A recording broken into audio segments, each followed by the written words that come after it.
यार कहाँ गए, अभी क्या करना है इसका?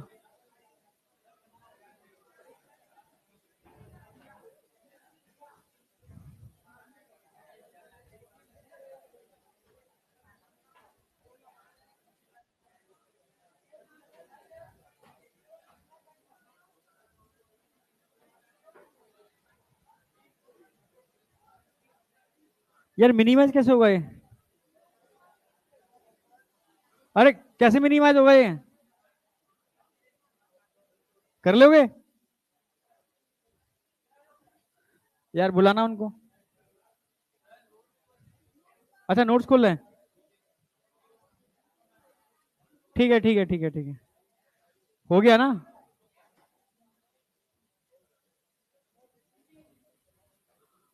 अब तो आ गया होगा ना इसके अंदर तो। अभी एक्टिवेशन नहीं हुआ?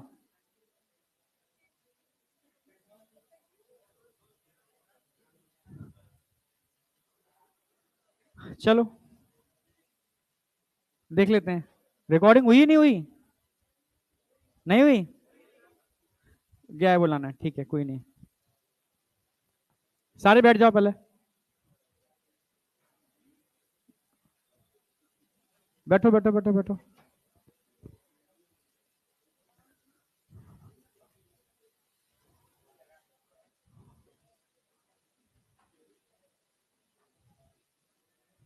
करें स्टार्ट। आगे आ जाया करो ना, जगह है तो थोड़ा। जगह जब तो हुआ करे तो आगे बैठो, नहीं है तो पीछे बैठो। देखो स्क्रीन को तब यूज कर, ये देखना चालू हो गया क्या? ना ये तो इसको मिनिमाइज करते हैं, अब देखो मैंने ये कर दिया है। चालू है?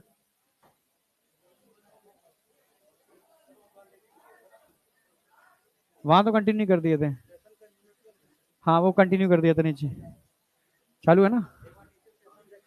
कहाँ से दिखेगा, वो देख लो यार मुझे। आप देख के बताओ मुझे। हाँ बेटा। ये कुछ कह रहे हैं देखना।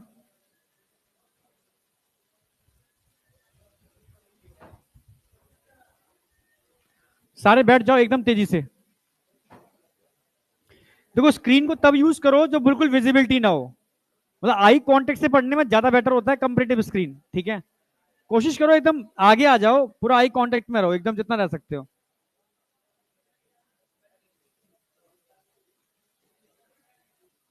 आगे आ जाओ बेटा। कोई बैठा है क्या? अच्छा। हाँ बेटा। आई। इधर भी बिगड़ गया? नहीं आ रहा इसके अंदर? अरे आई कांटेक्ट का मतलब है जितना आगे आ सकते हो, यहां पर आई कांटेक्ट होगा ना। उठ वहां से। है। है। जानवर वाली हरकतें मत किया करो, ठीक है? आगे बैठ, यहां पर आके। अब खड़े हो जा। हाँ खड़े खड़े। है खड़े हो फटाफट देते इसे। लास्ट बार बोल रहा हूँ, फिर मैं आगे खड़ा करूंगा, सीधे खड़े हो। बैग उठाओ। आगे आओ। उधर जगह है उधर।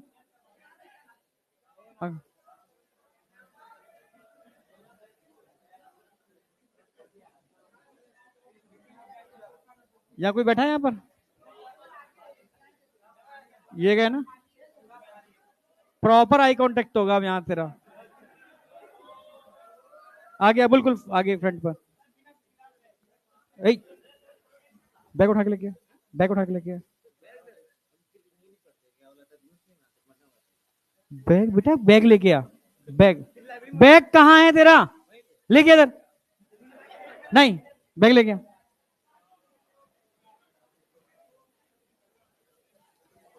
अब कोई दिक्कत तो नहीं किसी को? और किसी का आई कांटेक्ट नहीं हो रहा क्या? बेटा बैठो बैठो। देखो बैठ, मैं सबसे लास्ट। देखो कोशिश किया करो पहले आगे बैठने की, ठीक है? जब आगे, तुझसे नहीं बोल रहा हूँ, बैठ बेटा। ठीक है, अगर लगता है तो पीछे बैठो, नहीं को पहले पहली प्रायोरिटी रखा करो आगे बैठने की, ठीक है? अब एकदम साइलेंट हो जाओ, क्विकली रिवीजन कराऊंगा पहले मैं सारा का सारा, और सीधे मैं कंटिन्यू करता हूं। आज ब्लड वाला पार्ट और लिम्ब वाला पार्ट पूरा एंड कराऊंगा, और कल से हम स्टार्ट करेंगे इसका सर्कुलेटरी पाथवे, ठीक है, या पाथवे आज स्टार्ट करा दूंगा मैं। और टेस्ट के अंदर पूरा ब्रीथिंग आएगा और पूरा ब्लड आएगा इंक्लूडिंग सर्कुलेटरी पाथवे, ठीक है। ओके, एक थोड़ा स्टेप आगे चलो, हो सकता है क्वेश्चन से पीछे ही है, ठीक है। ओके, पीछे यार, तुम पीछे रिलैक्स मोड में क्यों आ जाते हो पीछे? मेरी निगाह सिर्फ लास्ट बेंच पे रहती है, मतलब पीछे ही रहती है, थोड़ा या तो आगे बैठा करो, समझ गए ना? हाँ, तो अरे निगाह तो मेरी निगाह वहीं पर ही है। अब तुम इतने मोड में आए तो कौन सी कोई देख नहीं रहा है यहाँ पर, और तुम ही नजर आ रहे हो। और पीछे जो गर्ल्स बैठे हैं बेटा, कल से आप आगे बैठना, ठीक है। सीट के लिए मैंने कहा था ना, कोई एक रो बना लो गर्ल्स की, ठीक है, ये रो है ना, तो आपकी प्रायोरिटी है, पहले सारी गर्ल्स बैठेंगे फिर बॉयज पीछे जाएंगे, समझ गए ना? कल से कोई दिक्कत नहीं आएगी, आप आगे बैठो, पहली प्रायोरिटी आपकी है, इधर बीच वाली ये रो बनी हुई है, ठीक है, लेफ्ट और राइट बॉयज आ जाएंगे, ठीक है। ओके, चलो, अच्छा तुम भी इधर बैठे हो, कोशिश किया करो उधर एक जो रो बन गई है ना उसको फॉलो करो, ठीक है। चलो, करना है स्टार्ट। एकदम साइलेंट हो जाओ, बिल्कुल साइलेंट, एकदम पीछे, सेकंड रो, ठीक है। हाँ, अब इधर इधर इधर एकदम चलो, हाँ चल रहा है ना, ठीक है। सबसे पहले हमने बात की थी बेटा सर्कुलेटरी सिस्टम के अंदर व्हाट इज ब्लड, ठीक है भाई, ब्लड है क्या, एकदम समझना, और पूरा ब्रेन मैपिंग करना इसकी, ठीक है। ब्लड को हमने दो पार्ट में डिवाइड किया था भाई, कंपोजिशन के अंदर प्लाज्मा और सेल्स। अगर हम प्लाज्मा की बात करते हैं, प्लाज्मा में तीन चीजें बताई थी, water, inorganic, organic substance. Cells का मतलब हो गया फॉर्म्ड एलिमेंट। फॉर्म्ड एलिमेंट की बात करते हैं तो फॉर्म्ड एलिमेंट के अंदर इरेथ्रो, ल्यूको और थ्रोम्बो साइट्स आएंगे, क्लियर है बिल्कुल। अगर हम बात करते हैं प्लाज्मा, तो प्लाज्मा के अंदर वाटर 90 से 92%, inorganic substance 1%, organic substance 7 to 8, approximately 6 to 8, हाँ 6 टू 8%, यानी मैक्सिमम 8% तक, कोई डाउट नहीं। ऑर्गेनिक सब्सटेंस 7 टू 8 लिखा है मैंने, प्रोटीन लिखाई है मैंने शायद, हाँ प्रोटीन, एनसीईआरटी में प्रोटीन दे रखी है, ठीक है।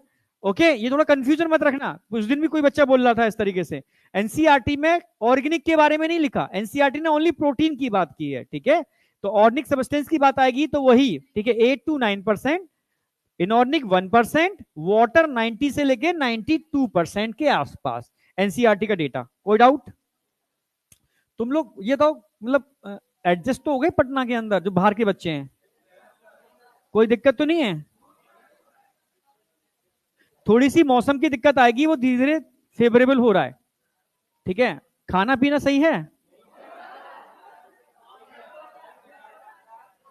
तो इतना करो, थोड़ी सी चीजें मेहनत कर लेना, सुबह दलिया बनवा लिया करो या बना लिया करो, हॉस्टल में हो तो फ्रूट्स अपने ला के रख लो, जो दे रहे हैं वो खाओ, पर डिटॉक्सिफाई चीजें साथ में ऐड कर दो, फल थोड़े से ऐड कर लिया करो एक टाइम सुबह आने से पहले, समझ गए ना?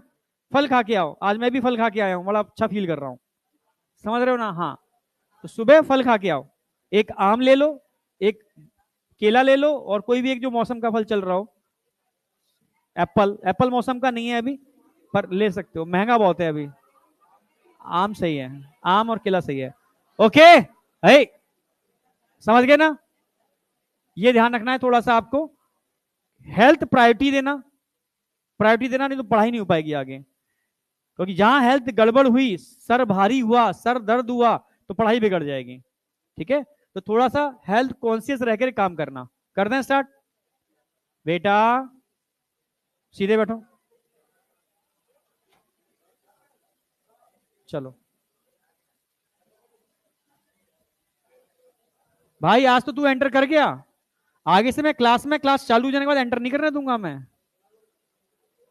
एंटर नहीं करने दूंगा, बाहर भेज दूंगा तुरंत 2 मिनट के अंदर। हाँ,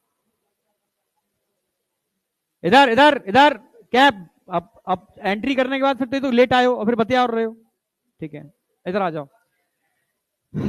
एनर्जी मैं फिर इकट्ठी कर रहा हूं, गहरी सांस ले लो एक बार, बस रिलैक्स, रिलैक्स, रिलैक्स है ना? कोई प्रेशर ब्रेन के ऊपर, मतलब कोई दबाव फील कर रहे हो क्या? कर रहे हो ना? मतलब बिंदास होके पढ़ाता हूं, उसके बाद ही दबाव फील कर रहे हो? हाँ, अब आ जाओ। एकदम साइलेंट, एकदम साइलेंट बेटा, एकदम साइलेंट, पिन ड्रॉप साइलेंट, बिल्कुल सीरियस। अब सुनो, सबसे पहले हमने भाई इनऑर्गेनिक और ऑर्गेनिक हो गए थे। इनऑर्गेनिक के अंदर आपको सिर्फ आयन की कंसेंट्रेशन ध्यान रखनी है रिड्यूसिंग ऑर्डर में, यही भूलोगे क्वेश्चन यहीं से आएगा। सबसे पहले मैंने क्लोराइड बताए थे, नंबर 2 पर मैंने, नंबर 3 पर, नंबर 4 पर, और नंबर 5 पर मैग्नीशियम। कैल्शियम के बाद मैग्नीशियम आयन, ये रिड्यूसिंग ऑर्डर याद रखना है, ठीक है। फाइनली हम आ गए थे ऑर्गेनिक सब्सटेंस पर। ऑर्गेनिक में प्रोटीन की बात की थी। प्रोटीन की अगर बात करते हैं तो अप्रोक्सीमेटली 6 से लेकर के 8% ब्लड में प्रोटीन होती है। प्रोटीन में भी मैंने डिवाइड किया था 3 पार्टों में, एल्बुमिन, फिब्रिनोजन, प्रोथ्रोम्बिन और ग्लोबुलिन। एल्बुमिन सबसे छोटी होती है, लिवर में बनती है, जो ऑस्मो रेगुलेशन का काम करती है। प्रोथ्रोम्बिन की बात करता हूं, फिब्रिनोजन की बात करता हूं, लार्जेस्ट होती है, समझ रहे हो, लिवर में बनती है, ब्लड क्लॉटिंग का काम करती है। अगर मैं ग्लोबुलिन की बात करता हूं, अल्फा, बीटा और डेल्टा, सॉरी अल्फा, बीटा और गामा। अल्फा और बीटा बाइंडिंग एंड ट्रांसपोर्टेशन में हेल्प करती है, नंबर 1। बाइंडिंग एंड ट्रांसपोर्टेशन में हेल्प करती है, नंबर 1। और नंबर 2, गामा क्या काम करती है? इम्यूनोग्लोबुलिन एंटीबॉडी, जो एक तरीके से आपके बॉडी का डिफेंस सिस्टम है, प्रोटेक्शन में हेल्प करते हैं। क्लियर बिल्कुल? यहां तक कोई डाउट? चलो, तीसरी हमने बात की थी यहां पर, ठीक है, शुगर, कोलेस्ट्रॉल और यूरिया। शुगर और कोलेस्ट्रॉल का कोई दे नहीं रखा एनसीईआरटी ने, पर यूरिया दे रखा है। पर आपको बेसिक डेटा याद रखना है, 100 मिलीग्राम पर डेसीलीटर या पर 100 ml ऑफ ब्लड, ये शुगर का नॉर्मल वैल्यू है। कोलेस्ट्रॉल की बात करते हैं 150 मिलीग्राम पर 100 डेसीलीटर या पर 100 ml ऑफ ब्लड। और एनसीईआरटी ने एक्चुअल में उसका दे रखा है यूरिया का 20 से 40 मिलीग्राम पर 100 ml ऑफ ब्लड। यहां तक कोई डाउट? ये नॉर्मल वैल्यू है, ठीक है। फाइनली यूरिया के बाद हम आगे बढ़ गए थे आरबीसी। तो आरबीसी का नंबर ध्यान रखना है, 5 से लेकर के 5.5 मिलियन पर MMQ, मिलियंस के अंदर होते हैं। क्लियर बिल्कुल? यहां तक कोई डाउट? ठीक है। इसके अलावा अगर हमने बात की थी उसका साइज एंड शेप क्या है बेटा, आगे साइज एंड शेप क्या है? बाइकॉनकेव और, ठीक है, बाइकॉनकेव बोलना, आगे से देखोगे राउंड शेप हो जाएंगे। और अगर हम बात करते हैं इसमें साइटोप्लाज्मिक ऑर्गेनेल्स और न्यूक्लियस नहीं होते। क्लियर है बिल्कुल? नहीं होते, साइटोप्लाज्मिक न्यूक्लियस नहीं होते। मैंने बताया था बाइकॉनकेव का पर्पस क्या है। बाइकॉनकेव का मेन पर्पस है सरफेस एरिया इंक्रीज करना। विदाउट साइटोप्लाज्मिक ऑर्गेनेल्स, ठीक है, या माइटोकॉन्ड्रिया नहीं होते मेच्योर आरबीसी के अंदर, इसका मेन पर्पस है ऑक्सीजन कंजप्शन को रिड्यूस करना। ये बात एनसीईआरटी साफ साफ लिखती है, in most of the mammals, यानी कुछ अपवाद यानी एक्सेप्शनल केस होते हैं जहां पर आरबीसी में न्यूक्लियस भी हो सकता है, जहां आरबीसी बाइकॉनकेव नहीं हो सकती। समझ रहे हो? बस इतना एनसीईआरटी लिखा है। एनसीईआरटी कंट्रोवर्सी में नहीं पड़ी। कंट्रोवर्सी का मतलब एग्जाम्पल, एग्जाम्पल पर कंट्रोवर्सी है थोड़ी सी, तो एनसीईआरटी ने कंट्रोवर्शियल बात नहीं की। क्लियर है बिल्कुल? भाई कहां से आ रहे हो? रुको रुको रुको रुको, कहां से आ रहे हो? चौराहा से? क्यों? आज आ जाओ, पर आगे से, ठीक है, नहीं आओगे क्लास के अंदर। कोई नहीं, ठीक है, बैठ जाओ, ठीक है। क्लियर है? यहां तक कोई डाउट? एकदम क्लियर है। फाइनली हमने बात की थी कि भाई ये तो समझ में आ गया क्या मेन पर्पस क्या है। आरबीसी में क्या मेटाबॉलिज्म होता है? यस। मेटाबॉलिज्म में क्या होता है? कैटाबॉलिज्म होता है, ब्रेक डाउन। कैटाबॉलिज्म होगा, ग्लूकोज का होगा, और ग्लूकोज का कैटाबॉलिज्म होने का मतलब है कि यहां पर कहीं ना कहीं एनर्जी की रिक्वायरमेंट है, पर एनारोबिक रेस्पिरेशन हो रहा है, बहुत कम एनर्जी बन रही है, पर बन रही है। क्लियर है? नीट में क्वेश्चन आया था ये वाला, ठीक है। ग्लाइकोलिसिस होती है, एनारोबिक रेस्पिरेशन होता है, एनर्जी कम बनती है, ये ध्यान रखना। फाइनली मैंने बात की थी, ठीक है, आरबीसी का बेसिक समझ में आ गया। आरबीसी में मेनली होता क्या है? हीमोग्लोबिन। क्या एक आरबीसी में एक ही हीमोग्लोबिन का मॉलिक्यूल होता है? मिलियंस, मिलियंस मॉलिक्यूल होते हैं। आप समझ रहे हो? मिलियंस मॉलिक्यूल होते हैं एक आरबीसी के अंदर। हाँ, अगर मैं आपसे कहूं एक हीमोग्लोबिन से कितने ऑक्सीजन बाइंड करते हैं? 4। कितने CO2 बाइंड कर सकते हैं? 4। ठीक है। अगर मैं बाइंड कहूं ऑक्सीजन की बाइंडिंग साइड की बात करता हूं, तो ऑक्सीजन की बाइंडिंग साइड जो होती है वो क्या होती है? आयरन। और CO2 की बाइंडिंग साइड होती है प्रोटीन का NH2 ग्रुप, प्रोटीन का, आप समझ रहे? NH2 group. ठीक है, यहां तक कोई डाउट है? फाइनली मैंने इसके बाद बात की थी, आगे हम बढ़ गए थे कि भाई एक आरबीसी का फॉर्मेशन इनिशियल फेज में कहां होता है? कोई ऑर्गन तो बने नहीं होते हैं, योक सैक के अंदर। हाँ, फिर बाद में कहां होता है? योक सैक के बाद कहां होता है? लीवर में और स्प्लीन में। कोई डाउट? क्लियर है बिल्कुल? चलो, हाँ स्प्लीन, ठीक है, इसके अलावा भी ऑर्गन में हो सकता है, क्योंकि वो डिपेंड करता है स्टेम सेल कहां पर माइग्रेट करके गए हैं। जहां स्टेम सेल होंगे वहां आरबीसी का फॉर्मेशन होगा। इनिशियल फेज में यहां हो सकता है, पर ये स्टेम सेल स्टेबल नहीं होते। कब स्टेबल होते हैं? जब रेड बोन मैरो बन जाता है। फाइनली स्टेम सेल कहां माइग्रेट कर जाते हैं? रेड बोन मैरो में, एडल्ट में। तब जाकर के इरेथ्रोपोइसिस रेड बोन मैरो में होती है इन स्टेम सेल के थ्रू। ठीक है, इन स्टेम सेल से मैंने बताया था ब्लास्ट सेल बनते हैं, इरेथ्रोब्लास्ट, ल्यूकोब्लास्ट, थ्रोम्बोब्लास्ट, मेगाकैरियोब्लास्ट। ठीक है, मेगाकैरियोब्लास्ट से थ्रोम्बोसाइट बनते हैं, मतलब एक तरीके से प्लेटिलेट्स बनते हैं। ठीक है, और आरबीसी जो इरेथ्रोब्लास्ट से इरेथ्रोसाइट बनते हैं, ल्यूकोब्लास्ट से ल्यूकोसाइट बनते हैं। ठीक है, समझ गए ना मेरी बात? एक आरबीसी बनाएंगे, डब्ल्यूबीसी बनाएंगे, तो एक प्लेटिलेट्स बनाएंगे। प्लेटिलेट्स मेगाकैरियोसाइट के फ्रेगमेंटेशन से बनते हैं, टूटने से, इसलिए प्लेटिलेट्स के अंदर न्यूक्लियस नहीं होता। आरबीसी के केस में इमेच्योर आरबीसी में न्यूक्लियस होता है, पर मैच्योर आरबीसी में न्यूक्लियस नहीं होता।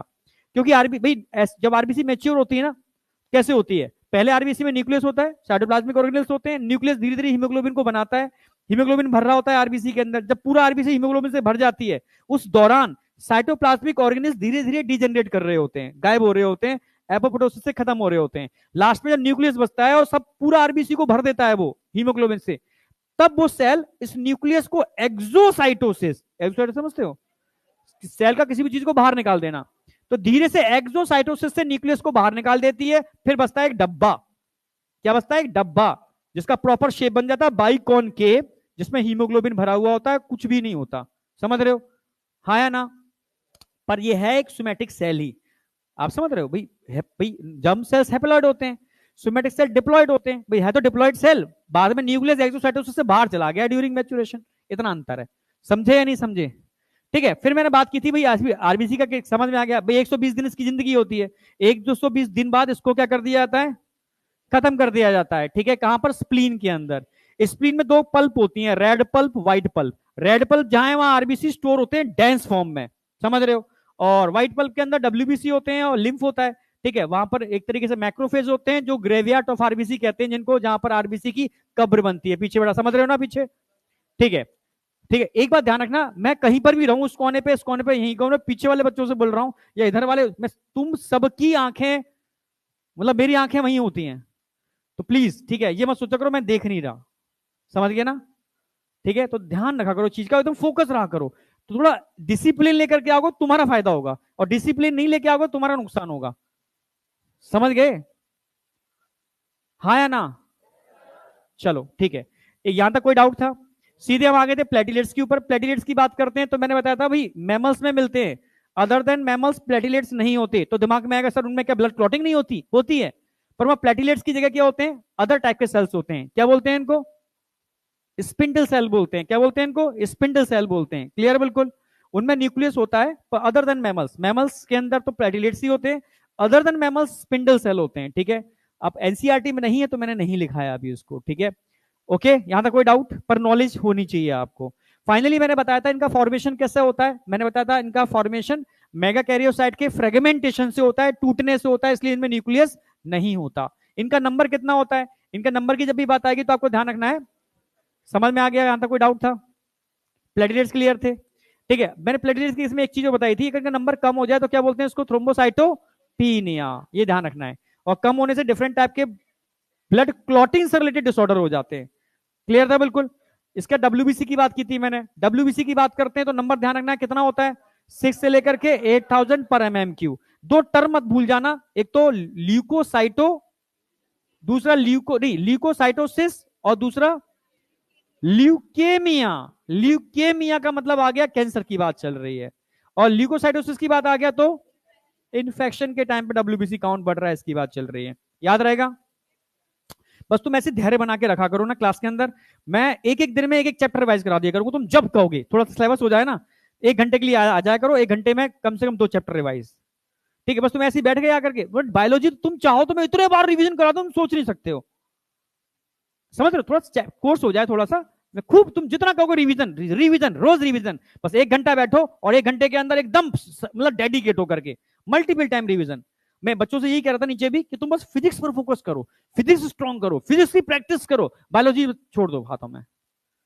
ठीक है, मल्टीपल टाइम रिवीजन करा देंगे, गारंटी है हमारी।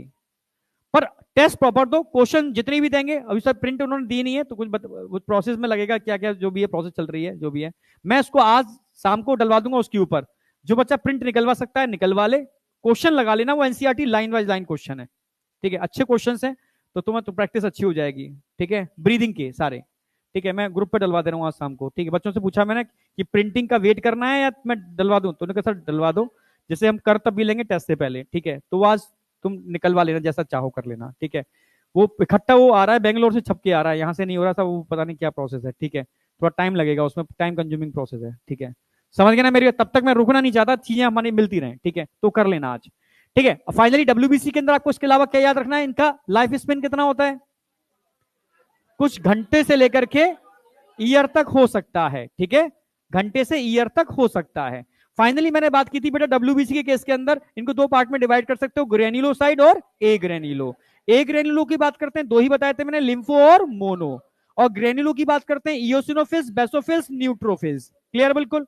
अगर मैं परसेंटेज, सबसे इंपॉर्टेंट है, क्वेश्चन आता है, मैक्सिमम न्यूट्रोफिल्स, नंबर टू पर लिम्फोसाइट 20 से 25%, फिर मोनोसाइट 6 से 8%, फिर इयोसिनोफिल्स 2 से 3%, फिर बेसोफिल्स 0.5 से लेकर के 1%, याद रहेगा, ठीक है। बाद बाकी के बेसिक न्यूक्लियस तो आपको याद रहते ही हैं भाई, लिम्फोसाइट का न्यूक्लियस राउंड होता है, ठीक है, मोनोसाइट का किडनी शेप होता है, इयोसिनोफिल का हेडफोन जैसा होता है, ठीक है, और अगर बेसोफिल्स की बात करते हैं एस शेप, एस शेप या 3 लोब होते हैं उसके अंदर, ट्राइलोब या एस शेप होता है। न्यूट्रोफिल्स में मल्टी लोब हो सकते हैं, 4, 5, 6, 7 वेरी करते हैं, ठीक है, वो डिपेंड करता है किस तरीके से है, इसलिए उसको पीएमएनएल बोलते हैं, पॉलीमॉर्फो न्यूक्लिएटेड लिम्फोसाइट, ठीक है, या sorry leucocyte, polymorphonucleated leucocyte, ठीक है, आप समझ रहे हो, मल्टीपल ल्यूको, ऐसे ल्यूकोसाइट जिसमें न्यूक्लियस बहुत टाइप के हैं, समझ रहे, पीएमएनएल या पीएमएनसी भी बोलते थे कि पॉलीमॉर्फो न्यूक्लिएटेड सेल, समझ गए ना मेरी बात, यहां तक कोई डाउट था।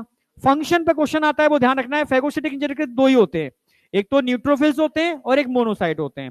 अगर मैं लिम्फोसाइट की बात करता हूं तो लिम्फोसाइट एंटीबॉडी भी बनाते हैं, बी लिम्फोसाइट।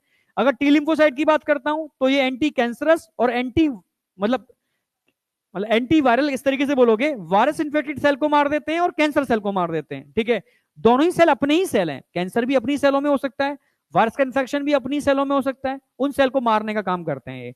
इनका नंबर बॉडी में अच्छे से होना चाहिए अगर कैंसर से बचना है तो, ये इम्यूनिटी बूस्टर जो भी खाते हो वो इन्हीं के नंबर को बढ़ाने का काम करते हैं, क्लियर है बिल्कुल, यहां तक कोई डाउट, आगे बढ़ते हैं। फिर फाइनली मैंने बताया था इयोसिनोफिल्स बेसोफिल्स के फंक्शन जो बहुत इंपॉर्टेंट थे, अगर आपसे कहा जाए कि एलर्जिक रिएक्शन में कौन इन्वॉल्व है, इयोसिनोफिल्स, ये एलर्जिक रिएक्शन में इन्वॉल्व होते हैं, मतलब एंटी एलर्जिक प्रॉपर्टी रखते हैं, साथ में एंटी पैरासिटिक प्रॉपर्टी भी रखते हैं।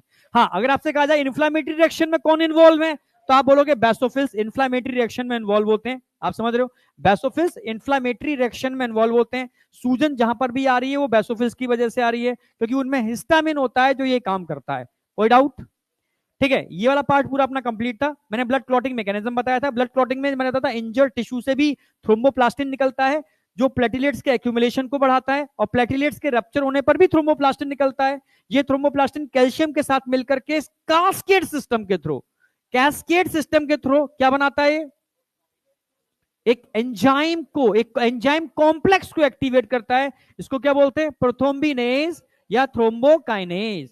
ये प्रोथ्रोम्बिनेज या थ्रोम्बोकाइनेज ध्यान रखना है, सबसे पहले हेपेरिन को इनएक्टिवेट करेगा, क्लियर है बिल्कुल, नंबर 1।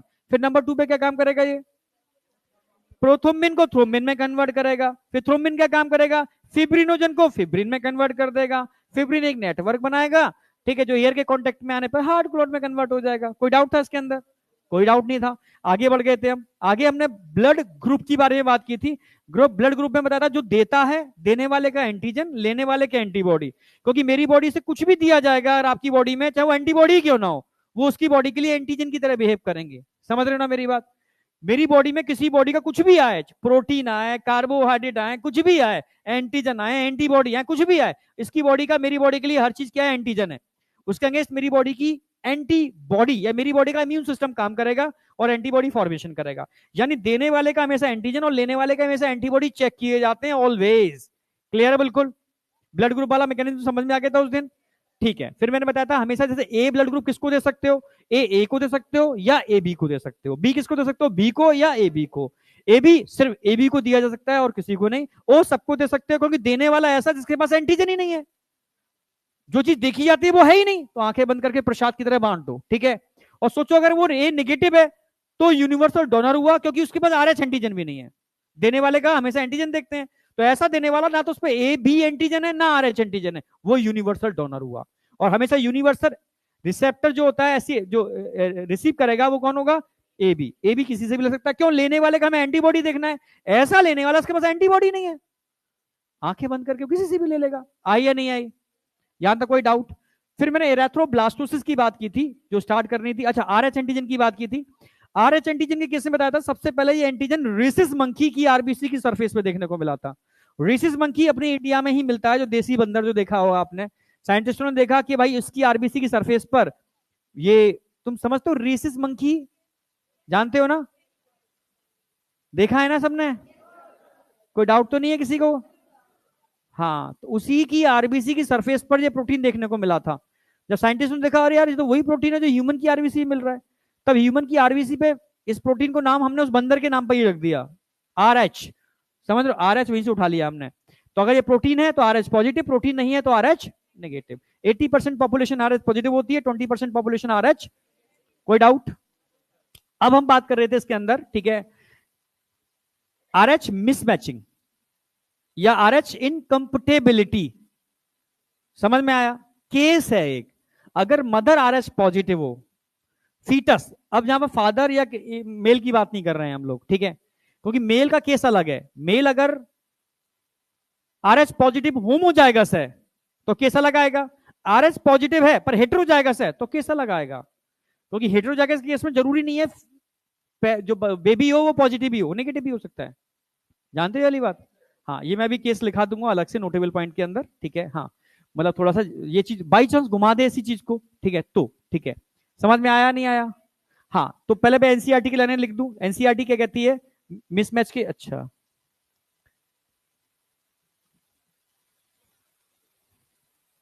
तो आज का टारगेट तो समझ में आ ही गया क्या है। कल रिवीजन नहीं कराऊंगा, कल थोड़ा मैं इसको आगे लेके चलूंगा, है ना। कल पूरा ब्लड वाला पार्ट, ब्लड कह रहा हूं, वो हार्ट तक पहुंचाना है मुझे, ठीक है। कोई कल के बाद मैं 2 लेक्चर और लूंगा, उसमें पूरा चैप्टर फिनिश हो जाएगा ये वाला, ठीक है। नया चैप्टर स्टार्ट करूंगा मैं, एक्सक्रीटरी सिस्टम। इन 2 चैप्टर की बढ़िया तरीके से रिवीजन कर लेना, तो मैं जब तुम्हें लगे कि सर मैं क्लास में एक बार कराना, जिस चैप्टर को कहोगे मैं एग्जैक्ट आधा घंटे के अंदर पूरा चैप्टर रिवाइज करा दूंगा।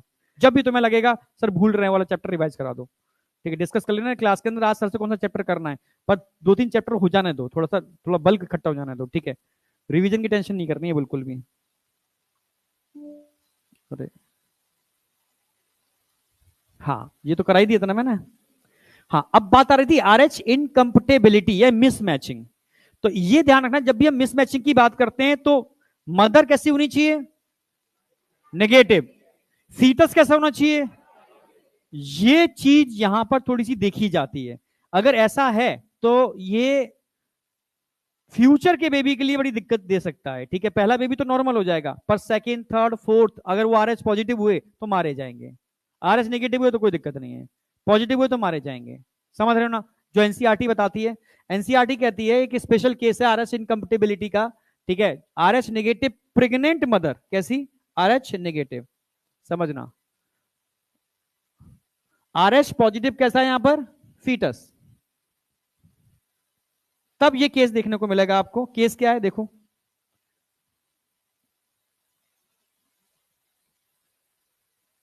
मदर कैसी है, R H, are H negative का मतलब है भाई आर एच एंटीजन को डी एंटीजन बोलते हैं ना, मतलब दोनों कैसे होंगे, होमोजाइगस हेटेरोजाइगस, होमोजाइगस पर रिसेसिव होंगे, ये जानते हो, रिसेसिव डोमिनेंट, 12th में पढ़े हो ना जेनेटिक्स थोड़ी थोड़ी, किसी को डाउट है जेनेटिक्स वाले इस पॉइंट पर, रिसेसिव डोमिनेंट होमोजाइगस हेटेरोजाइगस, सभी 12th अच्छे से करके आए हैं मतलब, है ना। हाँ ठीक है, बहुत सही, ठीक है। अच्छा, फीटस, यहां फादर क्यों नहीं लिया एनसीईआरटी ने, पुरानी एनसीईआरटी देखो 10 साल पुरानी, उसमें फादर था, समझ रहे हो। उससे क्या कंफ्यूजन, बहुत सारी गलतियां होती थी, क्योंकि फादर आर एस पॉजिटिव होने के बाद भी बच्चा आर एस नेगेटिव हो सकता है, क्यों, हेटेरोजाइगस, बिल्कुल सही, ठीक है। तो इसलिए एनसीईआरटी ने अब फादर वाला हटा करके फीटस कर दिया यहां पर, फीटस। फीटस कैसा होना चाहिए, आर एच, तभी केस आएगा और आर एच पॉजिटिव का मतलब है फीटस कैसा होना चाहिए, डोमिनेंट, डीडी। हाँ, पर ये केस भी हो सकता है, इसमें भी काम बन जाएगा, एक स्मॉल डी एक कैपिटल डी, जी समझते हो ना, होमोजाइगस डोमिनेंट, समझ गए ना मेरी बात। हाँ, हेटेरोजाइगस जानते हो ना ये वाली, हाँ ठीक है। अब जब ये केस देखने को मिलेगा तब सीरियस कंडीशन है। सीरियस कंडीशन क्या है, ठीक है,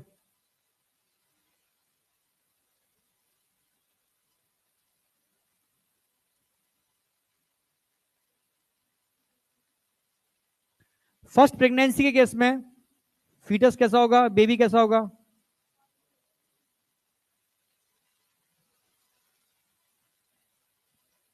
पर यही केस अगर सेकंड प्रेगनेंसी का केस हो,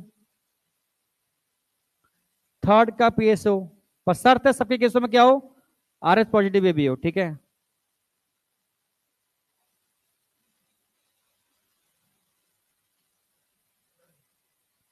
तब क्या होगा, बेबी ना कह करके यहां पर एम्ब्रियो बोल सकते हो, फीटस बोलोगे। फीटस क्या शो करेगा, या इरेथ्रोब्लास्टोसिस,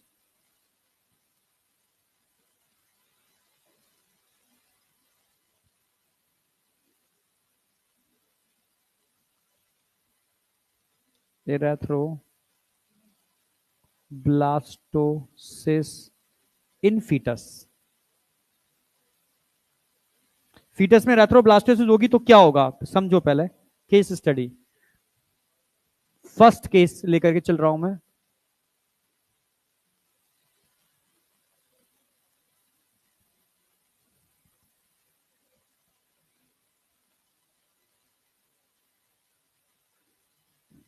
फर्स्ट प्रेगनेंसी का केस है, मान लो, ठीक है भाई, पहला बेबी कंसीव किया मदर ने, ये मान लो प्लेसेंटा है,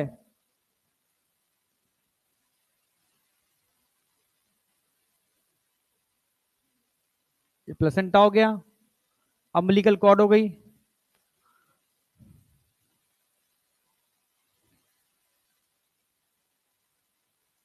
ये एम्ब्रियो हो गया मान लो, ठीक है।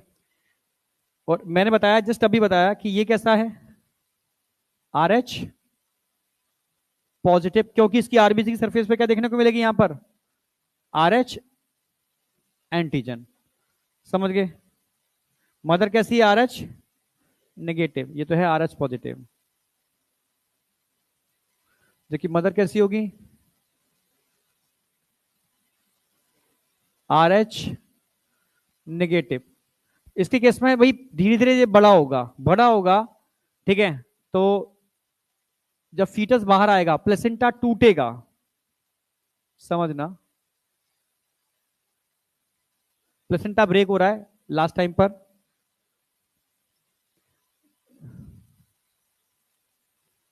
टूट रहा है, ठीक है, बेबी बाहर आ गया, प्लेसेंटा टूट रहा है, तो इस समय यहां पर तो फीटस का ब्लड होता है इधर,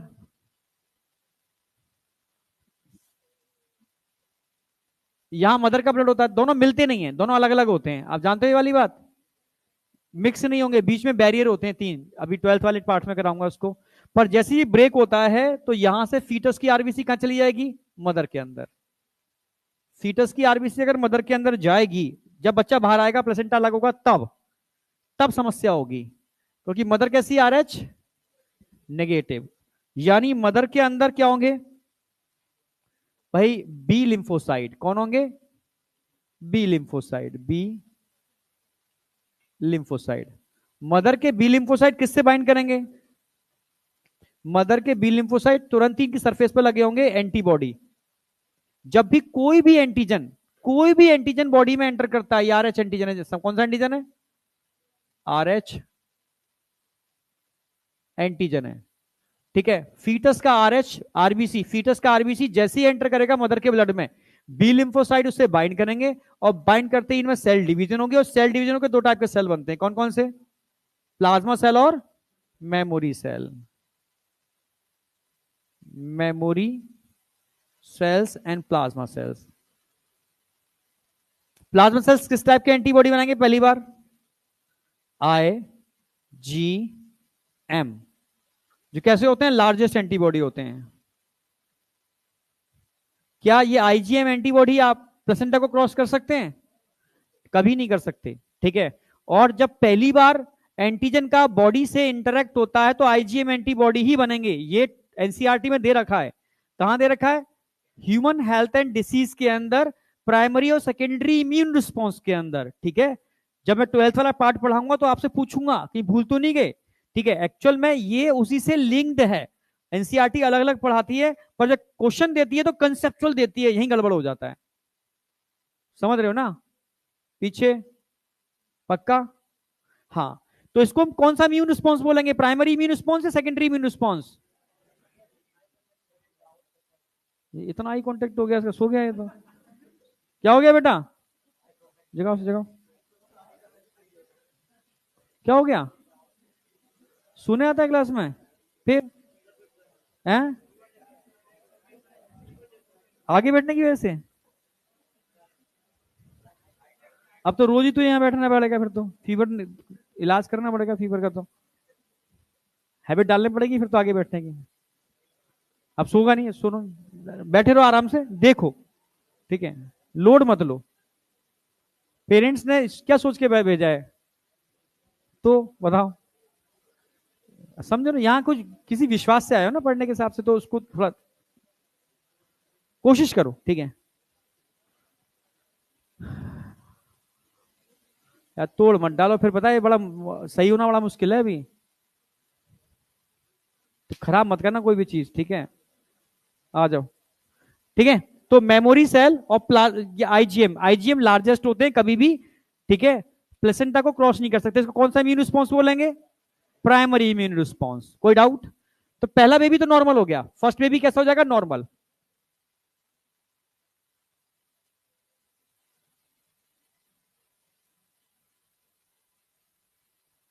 नॉर्मल लिख रहा हूं मैं। नॉर्मल का मतलब है यहां कोई दिक्कत नहीं है, बच्चा बाहर आ गया, पर बच्चे की आरबीसी, जैसे ना एक पेड़ को तोड़ते हैं तो उसकी जड़ें सॉइल में रह जाती हैं, कुछ सॉइल बाहर आ जाती है, मिक्सिंग हो जाती है दोनों की। जानते हो ना ये वाली बात? ऐसी सेम ऐसे जब बच्चा बाहर आता है ना, प्लेसेंटा टूटता है प्रॉपर तरीके से। बच्चे की आरबीसी मदर में, मदर की आरबीसी उधर, उधर मिक्सिंग हो जाती है, सारी सारी बैरियर टूट जाते हैं सारे के सारे। तो उस समय गड़बड़ हो जाती है। बच्चा तो बाहर आ गया, कोई दिक्कत नहीं है, पर बच्चे की आरबीसी कहां चली गई? मदर के ब्लड के अंदर। वहां का इम्यून सिस्टम इंटरेक्ट करेगा, और इम्यून सिस्टम के इंटरेक्ट करते ही मेमोरी सेल और प्लाज्मा सेल बन गए। प्लाज्मा सेल आईजीएम का एंटीबॉडी बना देंगे। ये सबसे बड़ी एंटीबॉडी होती है, पर प्लेसेंटा को क्रॉस नहीं कर सकती।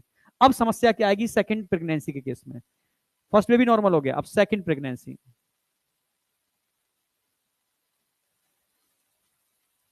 अगर सेकंड प्रेगनेंसी का, अरे सेकंड, ठीक है,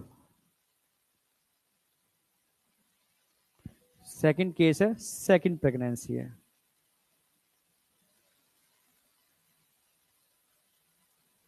अगर मैं सेकंड प्रेगनेंसी की बात कर रहा हूं, तो सेकंड प्रेगनेंसी के केस में क्या होगा जरा बताओ?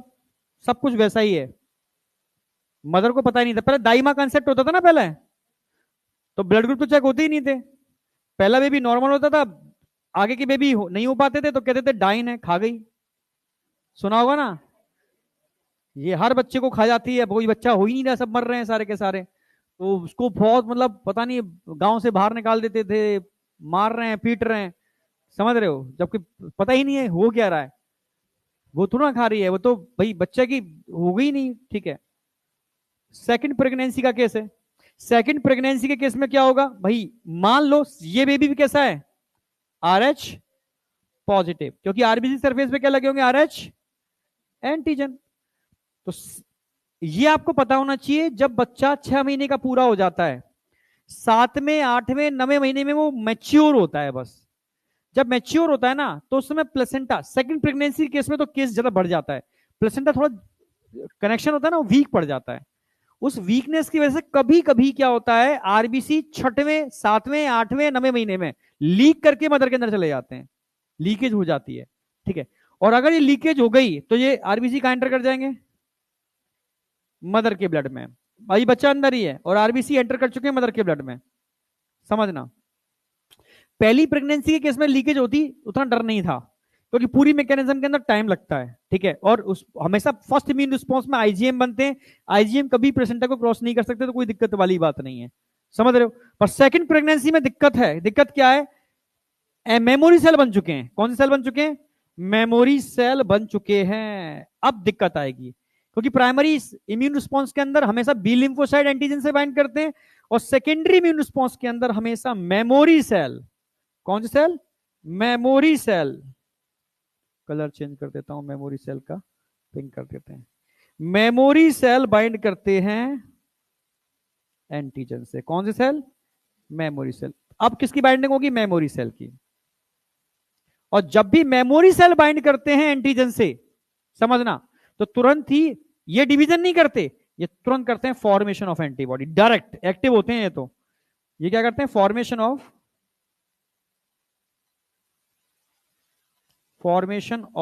एंटीबॉडी। कौन से एंटीबॉडी का फॉर्मेशन होता है, IgG, जो कैसे होते हैं बेटा, सबसे छोटे एंटीबॉडी ये होते हैं, और ये थोड़े बहुत नहीं बनते, बहुत ज्यादा बनते हैं। एनसीईआरटी लिखती है एनामिनेस्टिक इफेक्ट, जानते हो एनामिनेस्टिक इफेक्ट, एकदम तेजी से बूम की तरह एनामिनेस्टिक इफेक्ट होता है इनका। एनसीईआरटी जो लिखती है, एनसीईआरटी लिखती है आईजीजी बनते हैं एनामिनेस्टिक इफेक्ट, बहुत ज्यादा, एकदम बहुत ज्यादा मात्रा में इनका फॉर्मेशन होता है। यही डेंजरस कंडीशन होती है। एक तो सबसे छोटे होते हैं आईजीजी, प्लेसेंटा को क्रॉस करने में सक्षम होते हैं, और ये क्या काम करेंगे, तुरंत प्लेसेंटा को क्रॉस करके सीधे जाएंगे, क्रॉस कर जाएंगे, और इस बच्चे की जितनी भी आरबीसी होंगी उनसे बाइंड कर जाएंगे। बाइंडिंग से क्या हो जाएगा, इस बच्चे की डेथ होने की प्रोबेबिलिटी बढ़ जाएगी, यानी सारी आरबीसी क्या हो जाएंगी, ब्रेक होना चालू हो जाएंगी एंटीजन एंटीबॉडी की वजह से। इसलिए होता है इरेथ्रोब्लास्टोसिस, आरबीसी का ब्रेकडाउन। आप समझ रहे हो, जब आरबीसी का ब्रेकडाउन होगा तो क्या होगा, आरबीसी के ब्रेकडाउन को एनीमिया बोलते हैं। एनीमिया का मतलब है आरबीसी का नंबर कम हो जाना ड्यू टू ब्रेकडाउन, ठीक है। उससे क्या होगा, जब आरबीसी तेजी से ब्रेक होगा तो पिगमेंट्स बढ़ जाएंगे, बिलिरुबिन, ब्लूबर्डिन, ये हीमोग्लोबिन के टूटने से बनते हैं toxic material, bilirubin, biliverdin. Already haemoglobin per day हमारे बॉडी में टूटता है, ठीक है, और ये बाइल लिवर में बनता है। लिवर इसको धीरे धीरे हमारी एलिमेंट्री कैनाल में फीकल मैटर के थ्रू निकाल देता है, क्या कर देता है, बाहर निकाल देता है। फीसिस के थ्रू, फीसिस का रंग येलोइश होता है ना, ड्यू टू प्रेजेंस ऑफ, ठीक है, बिलिरुबिन, ब्लूबर्डिन।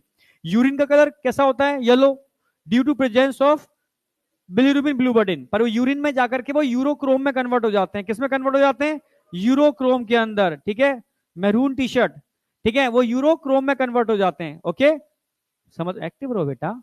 अब नीचे वाली क्लास में क्या किया है मैंने, पता है, जो बच्चे कर रहे थे ना उनको पहले मैंने खड़ा किया क्लास के अंदर, और डीप ब्रीथ, पूरी क्लास डीप ब्रीथ लेते रहे खड़े होकर के वो। अब उनको आगे क्लासों में नींद नहीं आएगी वो, और आगे आगे भी नींद नहीं आएगी, समझ रहे हो। अभी तुम्हें बस हिंट दे रहा हूं, जो लोग सेकंड फर्स्ट राउंड में भी नहीं गए तो उनको फिर हम बुला के डीप ब्रीथ करवाई है मैंने।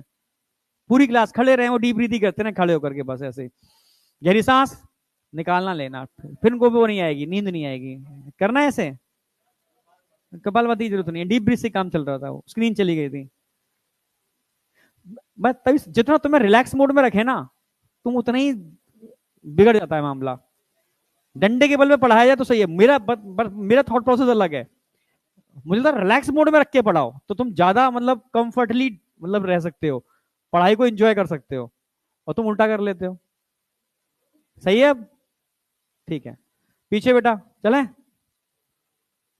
ठीक है ना, कमर सीधी रखा करो यार, बैकबोन सीधी रखो। सिग्नल ही नहीं जा रहे हैं प्रॉपर, तुम बैकबोन टेढ़ी कर लोगे सिग्नल जाएंगे ही नहीं, जाने तो दो ब्रेन के अंदर सिग्नल सारे के सारे। करें स्टार्ट। तो पहला केस कोई दिक्कत नहीं है ना, पहली प्रेगनेंसी के केस में नहीं है ना। दूसरी केस में दिक्कत क्यों आ रही है, समझ में आ गई, क्योंकि आईजीजी का फॉर्मेशन हो रहा है, और ये आईजीजी क्या कर देंगे, इरेथ्रोब्लास्टोसिस इन फीटस, इरेथ्रोब्लास्टोसिस इन फीटस। इससे क्या होगा, एनेमिया, एनेमिया, और एनीमिया की वजह से क्या होगा, जॉन्डिस। हाँ बेटा क्या कर रहा है, बचाव पे भी आएंगे, इतने सब्र, इतना सब्र कर भाई, ठीक है। अगर कोई गर्ल्स पूछती, इसको आप आरएस नेगेटिव होती तो टेंशन होती है, ठीक है, फ्यूचर में आर्थराइटिस केस आ सकता है, ठीक है, पर तू क्यों टेंशन कर रहा है? hey!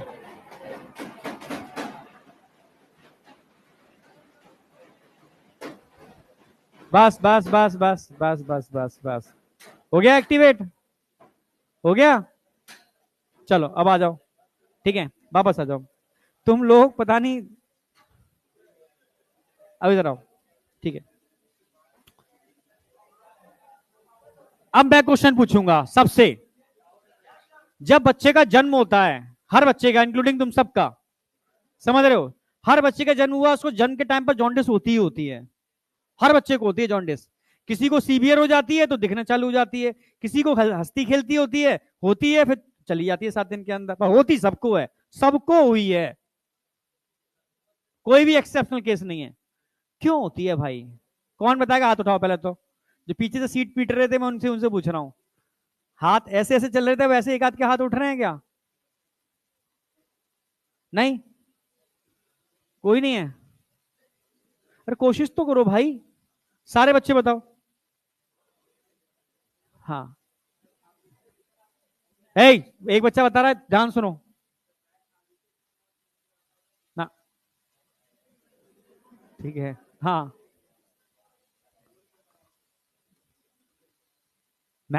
मेमोरी सेल कहां से आ गया? मेमोरी सेल, तो पूरी बात बोल, क्या है ना, कुछ शायद कुछ और कहना चाह रहा हूं, हाँ बता। नहीं, मेमोरी सेल क्या बता ना, ये मेमोरी सेल कहां से आ गई? मैं कह रहा हूं हर बच्चे को जॉन्डिस होता ही होता है, बैठो, हाँ बोल। अरे हाँ हाँ हाँ बेटा, इस क्लास में बहुत सारे अच्छे बच्चे भी हैं, मतलब खतरनाक बच्चे, हाँ, ब्लड ज्यादा होता है, कैसी बात करते हो तुम? हाँ हाँ बेटा बोल। बोन मैरो, नहीं, 500 प्लस वाले बच्चे हाथ उठाओ। यार क्या हो गया, मैं इस क्लास में थोड़ा कॉन्फिडेंट रहता हूं मैं। 500 प्लस वाले बच्चे हाथ उठाओ, 500 प्लस ना, 500 प्लस वाले हाथ उठाओ, पहले नीचे करो, 500 प्लस वाले हाथ उठाओ। अरे इस क्लास में बहुत सारे बच्चे हैं 500 प्लस वाले, हाँ, इस साल नीट में 500 प्लस वाले हाथ उठाओ। 1 2 3 4 5 6, बहुत बच्चे हैं भाई, हाँ ठीक है, ठीक, 500 प्लस है, तू तो मस्ती में रहती है, ठीक है, रहो, पर टेस्ट में भी देखूंगा मैं ना, ठीक है, बताओ तुम में से बताओ कोई, हाँ हाँ, यही है, और कोई? हाँ बेटा, ये बताएगा, चुप,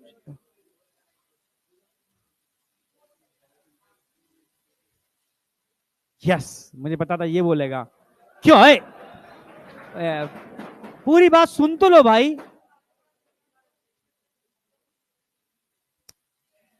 कचरा कर दिया यहाँ पर, आगे दूसरा, आगे, क्यों हो रहा है आरबीसी रिप्लेस भाई? क्यों हो रहा है, क्या जरूरत पड़ रही है? क्योंकि आरबीसी, क्यों भाई, आरबीसी को क्या दिक्कत आ गई? 120 दिन पहले क्यों टूट रहा है आरबीसी? क्यों, क्या जरूरत है? क्यों?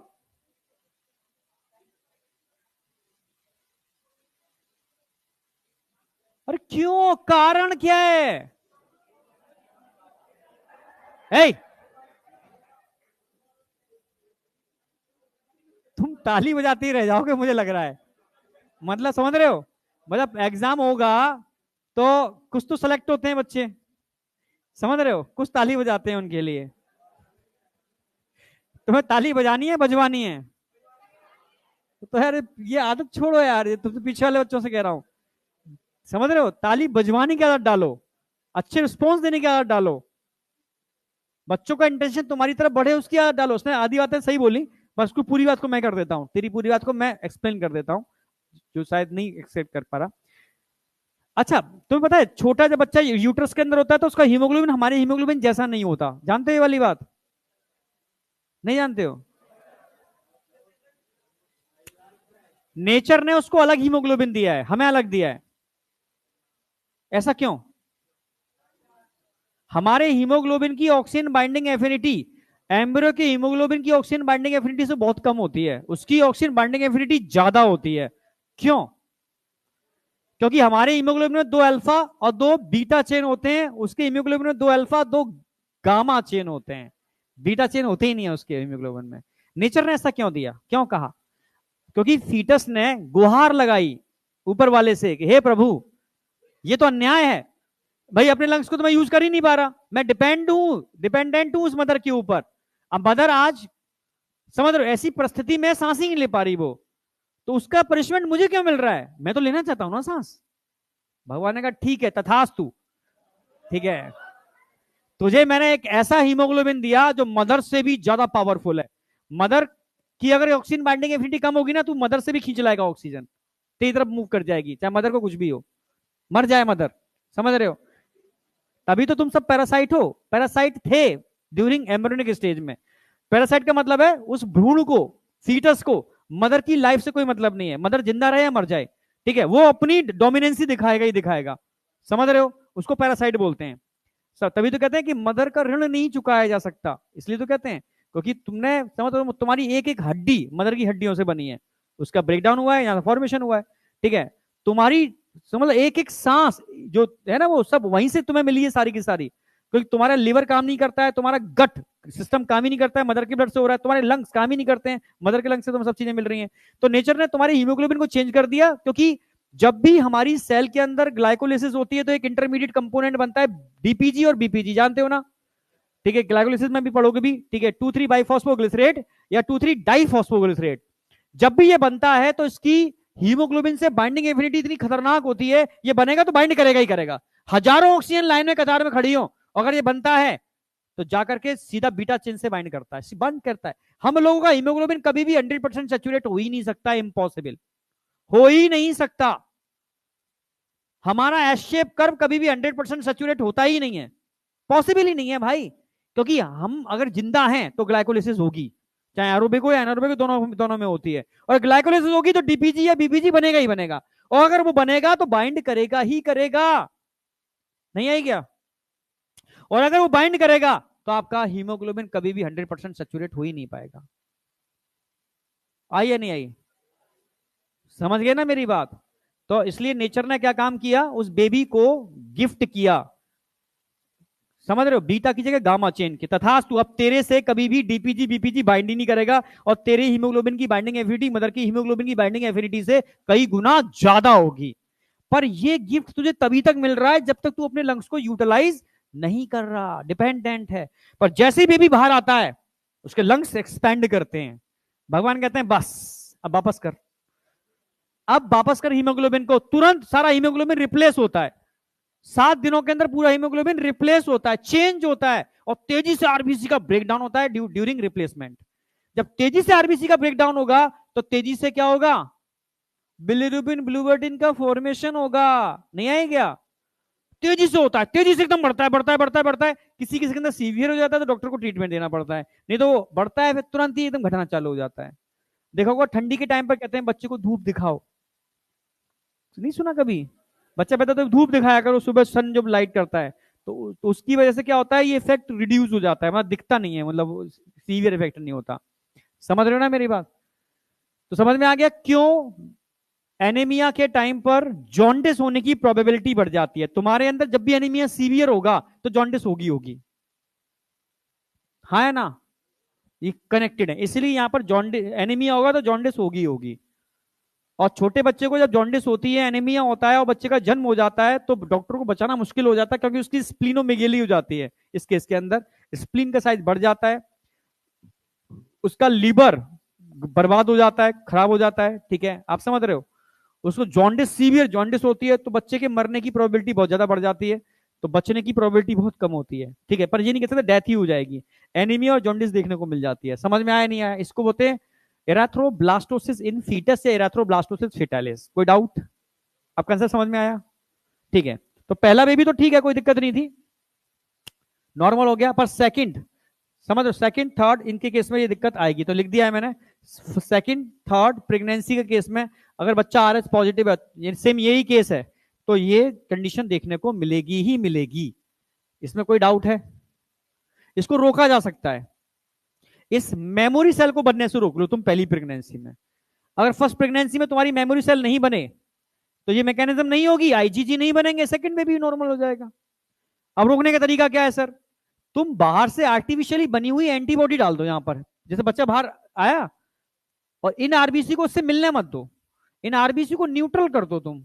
समझना मेरी बात, न्यूट्रल करने का मतलब है तुमने इन आरबीसी को बी लिम्फोसाइट से इंटरेक्ट ही नहीं करने दिया, एक बनी हुई एंटीबॉडी डाल दी, इसको हम रोगम एंटीबॉडी, ठीक है, या एंटीआरएच एंटीबॉडी बोलते हैं, जो लैब में बनाते हैं, इंजेक्शन आता है तो वो दी जाती है। तो एनसीईआरटी लिखती है इसको रोकने का एक ही तरीका है कि this can be avoid by administrating anti Rh antibody to mother immediately. NCERT की लाइन में देखोगे तो immediately after the delivery of the first child, first, second case की बात नहीं कर रहे हैं, फर्स्ट चाइल्ड। अगर आपने मेमोरी सेल बना दी अंदर तो फिर सेकंड बेबी नहीं हो पाएगा, ये शर्त है, मेमोरी सेल मत बनने दो। मेमोरी सेल बन गई तो फिर आईजीजी एनामिनेस्टिक इफेक्ट बहुत तेजी से बनेगी, एनामिनेस्टिक इफेक्ट, ठीक है। तो इमीडिएटली यानी बच्चा जैसे ही होता है, फर्स्ट बेबी, समझना ये प्लेसेंटा था, मान लो फर्स्ट बेबी केस में ये एम्ब्रियो था, जैसे ही ये ब्रेक होता है, ब्रेकिंग होती है, ये टूटता है मामला सारा का सारा, बच्चा बाहर आता है, ठीक है, बेबी बाहर आ गया, फर्स्ट बेबी, और इसकी आरबीसी 100% जाएंगे ही मदर के ब्लड में, उसमें कोई डाउट है ही नहीं। जैसे ही मदर के ब्लड में एंटर करते हैं, आपने इधर इंतजार कर रहे थे, कौन इंतजार कर रहे थे? बी लिम्फोसाइट, कि भाई आने दो, उसको घेर के मारेंगे, और मेमोरी सेल का फॉर्मेशन करेंगे, पर वो देखते ही रह गए, कुछ हुआ ही नहीं, बी लिम्फोसाइट। उससे पहले आपने क्या कर दिया, इस बॉडी के अंदर आपने क्या डाल दिया, एक injection, immediately after delivery of first child. इस इंजेक्शन में क्या थे? एंटीबॉडी। कौन से एंटीबॉडी थे? आरएच, लैब में बने हुए आर्टिफिशियली आरएच एंटीबॉडी। कौन से एंटीबॉडी? एंटी आरएच एंटीबॉडी, इनको रोगम एंटीबॉडी भी बोल सकते हो, ये मार्केट में इस नाम से मिलते हैं।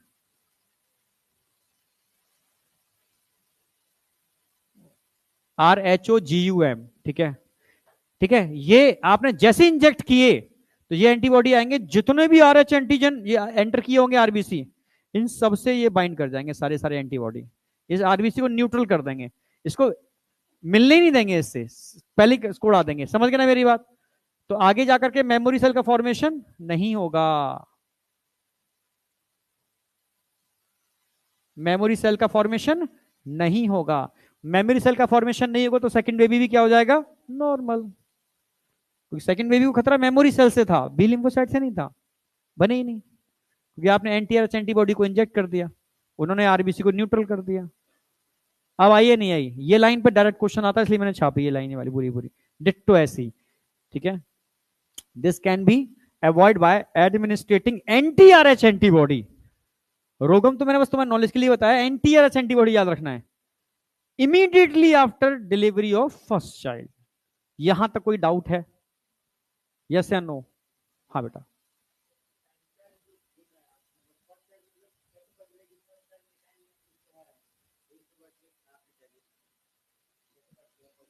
जब मदर नेगेटिव होगी तो डॉक्टर क्या कहेगा? फादर का ब्लड ग्रुप चेक करो।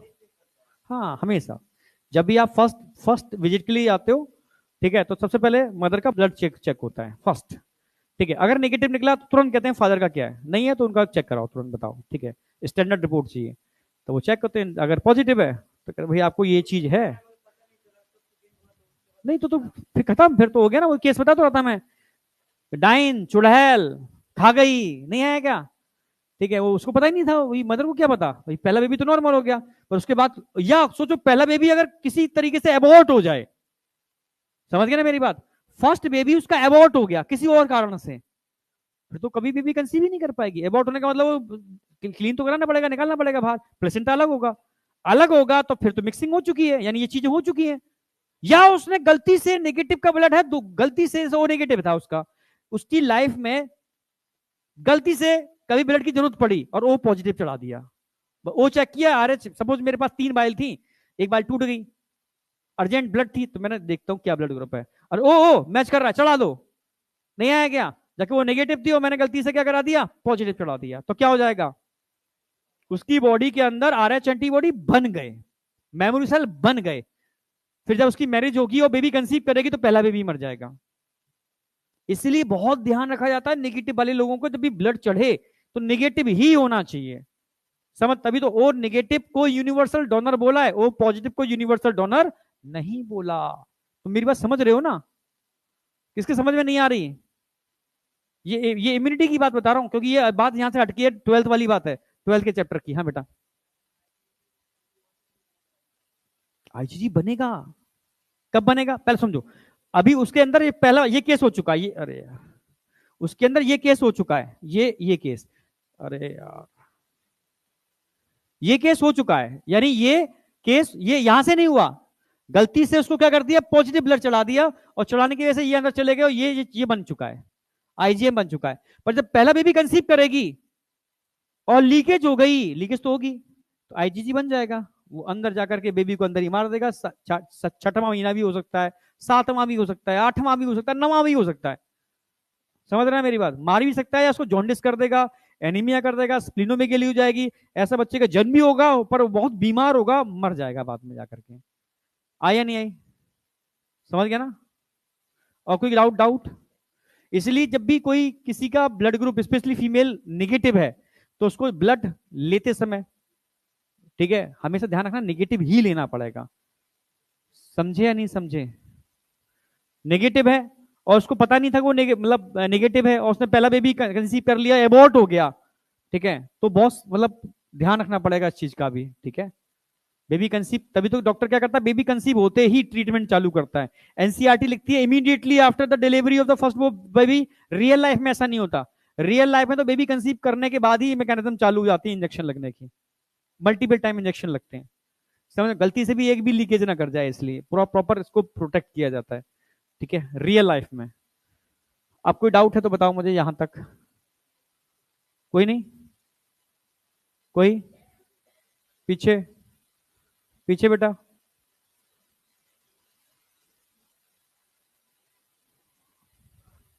बोलो भाई। हाँ बेटा,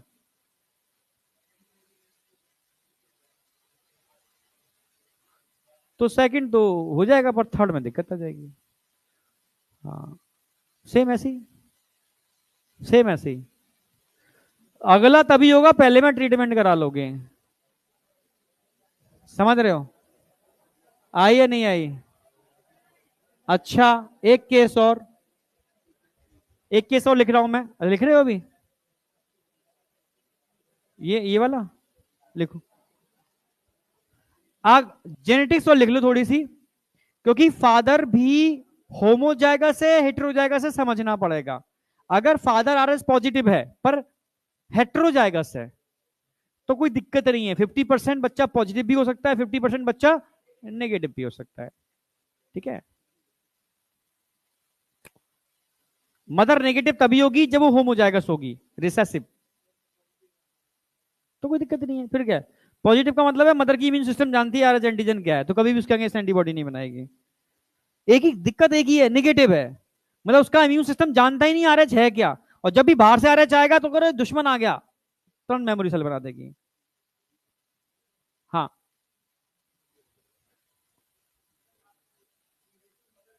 ठीक है,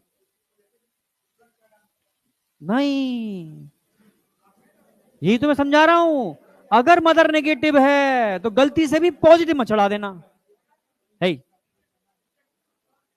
तो तुम क्या हो गया, तो सूद की बात सुनने तो दो, क्या कह रहा है वो। हाँ है, हाँ, फिर से बोल, तू क्या कह रहा है, आराम से रिलैक्स होके। हाँ हाँ, चढ़ा दिया, अब वो प्रेग्नेंट नहीं होगी, प्रेग्नेंट होगी, प्रेगनेंसी आएगी, प्रेगनेंसी अलग चीज है, बच्चा भी उसमें डेवलप होगा, पर मेमोरी सेल बन चुके हैं। अगर गलती से हो गई 6 महीने के बाद, उसके आरबीसी लीक होंगे तो तुरंत वो मेमोरी सेल से बाइंड करेंगे, आईजीटी बन जाएंगे, अंदर आकर के खत्म कर देंगे उसको।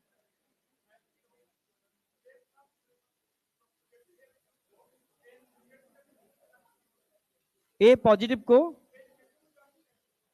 नेगेटिव चढ़ा दो, कोई दिक्कत नहीं है। ए पॉजिटिव को नेगेटिव चढ़ा दो, कोई दिक्कत नहीं है। नेगेटिव, समझना मेरी बात, तभी तो वो नेगेटिव को यूनिवर्सल डोनर बोला, पर नेगेटिव को पॉजिटिव नहीं चढ़ाया जाएगा, समझ गए। और मेल में कोई दिक्कत नहीं है, फीमेल में बहुत केयर की जाती है इस चीज की, समझ गए, कि बेबी कंसीव फीमेल को करना है। आया नहीं आया? आप बता क्या कर लूं उसका भी मन कहा। हाँ, ए नेगेटिव, नेगेटिव को पॉजिटिव नहीं चढ़ा सकते। अरे ओ तो मैंने एग्जांपल लिया, ओ हो, ए हो, बी हो, ए बी हो। अब तू ए बी ओ बी पे मत ध्यान दे, नेगेटिव पॉजिटिव पे ध्यान दे। नेगेटिव को पॉजिटिव नहीं चढ़ा सकते, एक बात में समझ में आया। नेगेटिव है तो पॉजिटिव नहीं चढ़ाएंगे, क्लियर है। पॉजिटिव को नेगेटिव चढ़ा दो कोई फर्क नहीं पड़ता, पर नेगेटिव को पॉजिटिव नहीं चढ़ाएंगे। बैठो, समझना मेरी बात। यहां ए बी ओ बी से मतलब नहीं है, समझ रहे हो, ए बी ओ से मतलब नहीं है, नेगेटिव पॉजिटिव से मतलब है। कोई अगर नेगेटिव है तो उसको पॉजिटिव ब्लड ग्रुप नहीं चढ़ाया जाएगा, पॉजिटिव वाले को नेगेटिव दे सकते हो, कोई दिक्कत नहीं है। हाँ, अरे भाई फीटस तो पॉजिटिव से होगा ही हर केस में, तो कोई दिक्कत नहीं है, नेगेटिव में कोई दिक्कत नहीं है। हाँ बेटा, हो गया ये कर लिया ये वाला, कोई डाउट? आगे बढ़ जाए। अब इससे रिलेटेड कोई डाउट बचा नहीं, एक नोटेबल पॉइंट लिख लो, एक केस वाला, बाई चांस घुमाने के लिए, क्योंकि जेनेटिक्स तो में पढ़ाई जाएगी, वो घुमा सकता है क्वेश्चन को, इसलिए क्योंकि दे सकता है। केस स्टडी है, पहला केस स्टडी, येलो लेते हैं, first case study, second case study और थर्ड केस स्टडी, ठीक है।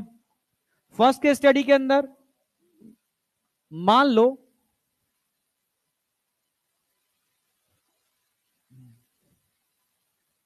फीमेल आरएच नेगेटिव है, मेल आरएच पॉजिटिव है।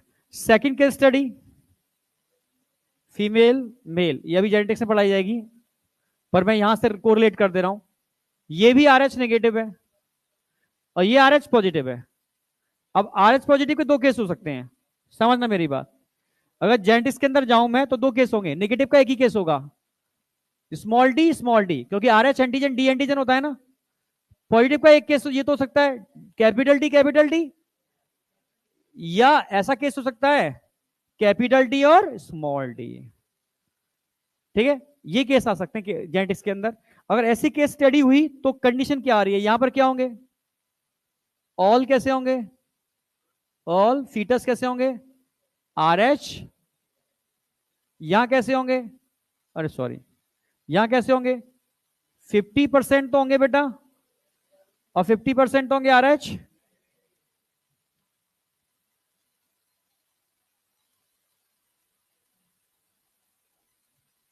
आरएच, हाँ ये तो केस एक, दोनों ही नेगेटिव है तो कोई दिक्कत ही नहीं है।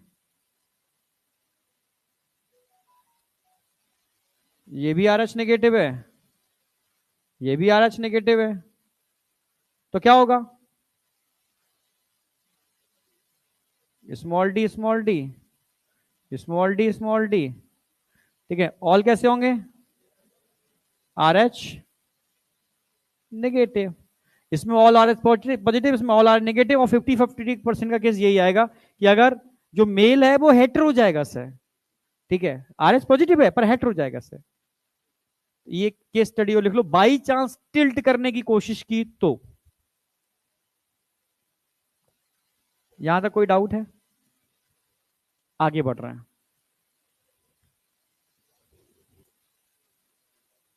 ठीक है।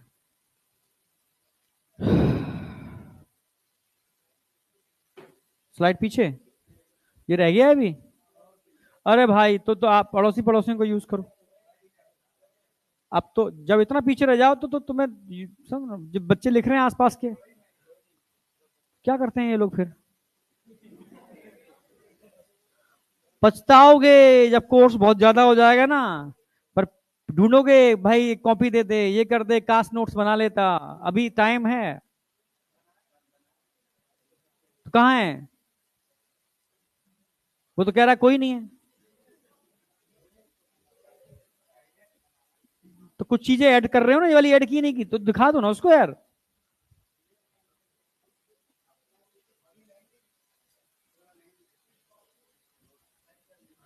पता नहीं तुम, बस ध्यान रखना अगर तुम गड़बड़ करोगे तो पछताओगे। अभी सब चीजें अपडेट कर लो, ठीक है?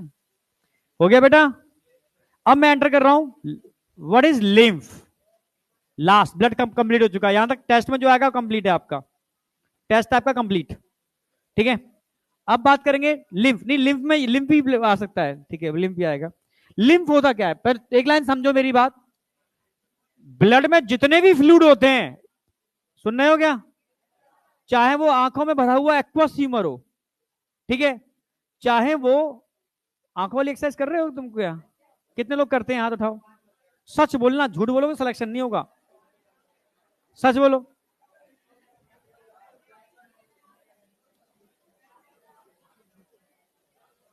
झूठ तो नहीं बोल रहे हो? देखो क्या मतलब रहा। अभी एक बच्चे से मेरी बात हुई नीचे फर्स्ट क्लास में, सुनो बहुत सीरियस बात है। वो बोल रहा सर मैं आपका ऑनलाइन बैच देख रहा हूँ, वो यूट्यूब वाला जो आप पढ़ा रहे हो फ्री में, उद्देश्य सर मतलब मजा आ रहा है, सब चीजें मतलब समझ में आ रही हैं, तो जैसा आप यहाँ पढ़ाते हो वैसे ही पढ़ा रहे हो वहां पर।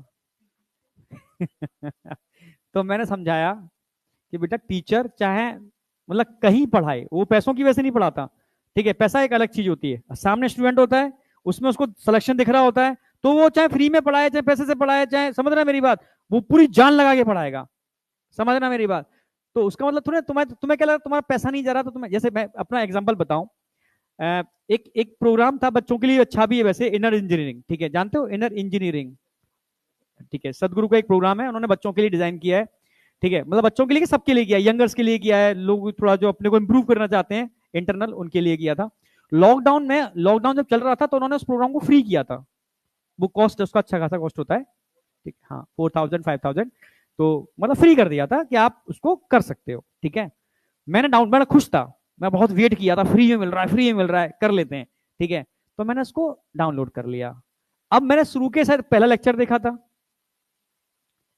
फिर ऑनलाइन चालू हो गया था, बहुत बिजी हो गया था, बहुत ज्यादा भाग, ये कर वो कर, दिन और रात काम करना, बड़ा चाहता था उसको पूरा प्रोग्राम कर लूं, पर मेरी उसकी वैल्यू क्या थी? फ्री में यार, कर लूंगा बाद में कर लूंगा, फ्री में। तो पूरे प्रोग्राम के 2 लेक्चर देखे थे, वो भी मैंने भड़बड़ाहट में देखे थे, दौड़ भाग करते हुए, क्योंकि फ्री में था। समझना मेरी बात?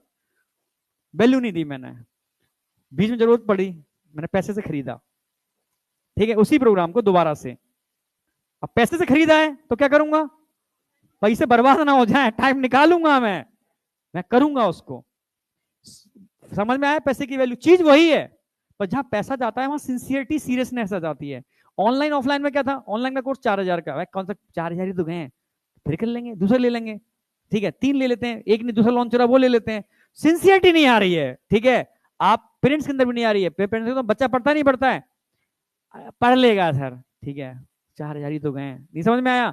और जब मैं यहीं का अपना पटना का बच्चा था, जब मैं दिल्ली में था, अभी 12 साल पहले की बात है, आकाश में था, वहाँ वीकडे और वीकेंड के बैच लगते थे।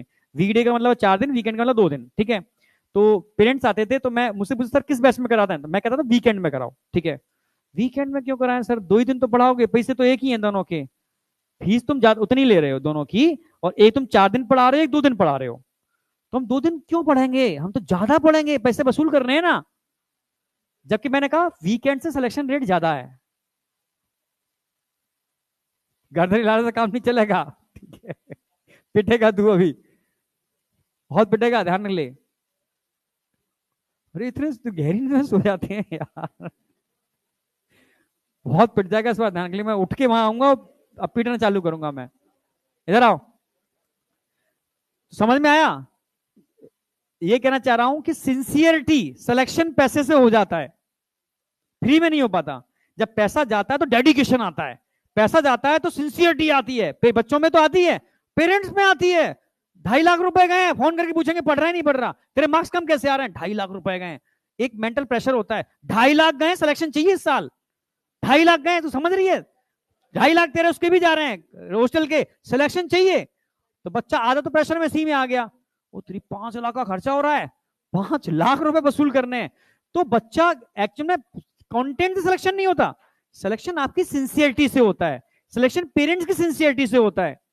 मैं खुद ही नहीं समझ पा रहा हूं कि यार हम लोग बहुत मेहनत करते हैं, वहां पर सिलेक्शन क्यों नहीं हो रहा, यहां से सिलेक्शन क्यों हो रहा है, सारा खेल यहां से है, यहाँ का समझना मेरी बात। ये तुम्हारी बात नहीं कर रहा हूं, हमारे लेवल पर भी कोई चीज मुझे फ्री में मिल जाए तो मेरी वैल्यू खत्म हो जाएगी। जैसे आई वाला मैंने तो तुम्हें बताया था ना, तुम्हें पता नहीं है वो क्या है, वो बहुत कॉस्टली है। नेचुरोपैथी सेंटर में भास्कर सर हैं, ठीक है, डॉक्टर भास्कर, मैं उनसे मिला था, तब उन्होंने ये मुझे चीजें बताई थी, क्योंकि वो एक्सपेरिमेंट करते हैं मतलब लोगों के ऊपर, डॉक्टर्स के ऊपर, उसका बकायदा मेडिकल रिपोर्ट के साथ। आज आप ज्वाइन करेंगे, आपकी आईज की मेडिकल रिपोर्ट्स होंगी, 10 दिन की गारंटी लेंगे, उस दिन के बाद मेडिकल रिपोर्ट्स निकलवाएंगे और चैलेंज करके आंखें सही करते हैं, वो चैलेंज करके, ठीक है, फिर वो 10 दिन बाद रिपोर्ट लेते हैं। तो वो सिर्फ इसमें से 3 आधी चीजें यूज करते हैं, मात्र आधी चीजें। मैंने फिर इसके अलावा उसमें कुछ और भी मेडिकल वाली चीजें ऐड की थी मैंने, ठीक है, कई कॉम्बिनेशन करके पूरा सेट तैयार किया था, ठीक है। तुम्हें क्या लगा, सर तो सिर्फ रिकॉर्डिंग करने के लिए कर रहे हैं, कैमरा लगा दिया है, सर यूट्यूब पर डाल, मैं समझ जानता हूं बच्चों की इंटरनल फीलिंग से समझता हूं मैं। तो सर ने तो अपना रिकॉर्डिंग करने के लिए एक वो किया था, रिकॉर्डिंग करना होता तो मैं इससे अच्छी रिकॉर्डिंग अपने स्टूडियो में करता भाई, समझ रहे ना मेरी बात, बेहतर तरीके से करता। मेरा था कि तुम्हें भी वो चीज समझ में आ जाए, एक सामने समझाने का और एक रिकॉर्डेड देखने का एक अलग बात होती है, ठीक है। वो फ्री में मिल गई तुम्हें, या जो भी, जब तुम मेरे सामने बैठ के सिंसियर नहीं हो तो यूट्यूब वाले तो समझ रहे होंगे क्या है ये, तो बस व्यू के लिए डाल दिया है इन्होंने, तो समझ गए ना मेरी बात। तो मैं तुम्हें कहना चाह रहा हूं कि कोई चीज वैल्यू देना सीखो, चीज की वैल्यू होती है वो वैल्यू होती है। चीजें इससे मतलब नहीं है कि फ्री में मिल रही है तो वैल्यू नहीं है, पैसे से मिल रही है तो वैल्यू है। बस ये मैं मानता हूं, जहां पैसा जाता है वहां सिंसियरिटी आ ही जाती है, अपने आप आ जाती है। आई या नहीं आई, क्या आई, सिंसियरिटी आई, क्या नींद आई। एक तो लेट आता है फिर सोता और है क्लास में आकर के। चलो इधर आ जाओ, ठीक है, लास्ट बात बता रहा हूं, बॉडी में जितने भी फ्लूइड होते हैं, अब आई वाली एक्सरसाइज मैं लास्ट बार बोल रहा हूं, वो एक्सरसाइज नहीं है, वो आपके ब्रेन की कैपेसिटी को भी इंक्रीज करती है, ब्रेन के अंदर ब्लड फ्लो को बढ़ाती है, ठीक है, जितनी भी एक्सरसाइज है, आपकी आइज के संग संग आपकी स्ट्रेस को दूर करती है, एंजाइटी को दूर करती है। तुम करके देखो, मैं सच कह रहा हूं, बहुत इफेक्टिव है, नहीं मानोगे तुम, ठीक है। वापस आ जाओ, आइस पे मैं इसलिए आ गया क्योंकि आइस के अंदर एक लिक्विड होता है एक्वस ह्यूमर, कौन सा, ऐसे ही बॉडी के अंदर जितने भी फ्लूइड होते हैं, चाहे आइस का एक्वस ह्यूमर हो, जॉइंट का फ्लूइड हो, साइनोवियल फ्लूइड, समझना मेरी बात, हमारे ब्रेन और स्पाइनल कॉर्ड में सीएसएफ भरा हुआ है, सेरिब्रो स्पाइनल फ्लूइड, हमारे ब्लड के अंदर लिम्फेटिक सिस्टम में लिम्फ भरा हुआ है, कोई भी फ्लूइड हो, सारे फ्लूइड ब्लड के फिल्ट्रेशन से बनते हैं। किससे बनते हैं, नेचर ने अलग अलग फिल्ट्रेशन यूनिट लगा रखी हैं, जैसे, ठीक है, लिम्फेटिक सिस्टम में एक यूनिट लगा रखी है जो ब्लड को फिल्टर करके लिम्फ बना रही है, आपके ब्रेन में एक फिल्टरिंग यूनिट बनी हुई है जो ब्लड को फिल्टर करके सीएसएफ बना रही है, आपकी आंख आइस के अंदर छोटे छोटे प्रोसेस हैं, सिलेरी प्रोसेस, वहां से फिल्ट्रेशन चल रहा है ब्लड का, आपका एक्वस ह्यूमर बन रहा है। यानी ब्लड में अलग अलग टाइप की फिल्ट्रेशन यूनिट है जो अलग अलग टाइप के फ्लूइड बना रही है, यानी सारे फ्लूइड बॉडी के ब्लड के फिल्ट्रेट हैं। आई या नहीं आई। अब मैं लिम्फ की अगर बात करूं तो लिम्फ भी ब्लड का फिल्ट्रेट है, जैसे मानो ये लिम्फ, समझना मेरी बात, साथ साथ लिखते जाओ, साथ साथ बनाते जाओ। ये मानो एक छोटी सी लिम्फ वेसल्स है, लिम्फ कैपिलरी बोलते हैं इसको, क्या बोलते हैं, लिम्फ कैपिलरी। ये हमारी इंटेस्टाइन में भी होती है, जितना भी fat soluble vitamin, fat soluble तुम चीजें लेते हो, लिम्फ कैपिलरी में ही एब्जॉर्ब होती हैं। इनके अराउंड ब्लड कैपिलरी भी होती है, क्या होती है, इन सब के around blood capillary already present होती हैं।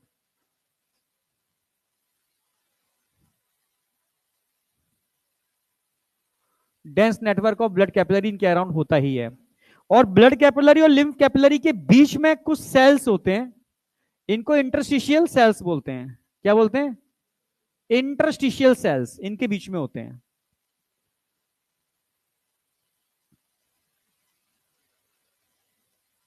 इंटरस्टिशियल सेल, ये कंसेप्ट है। और ध्यान रखना,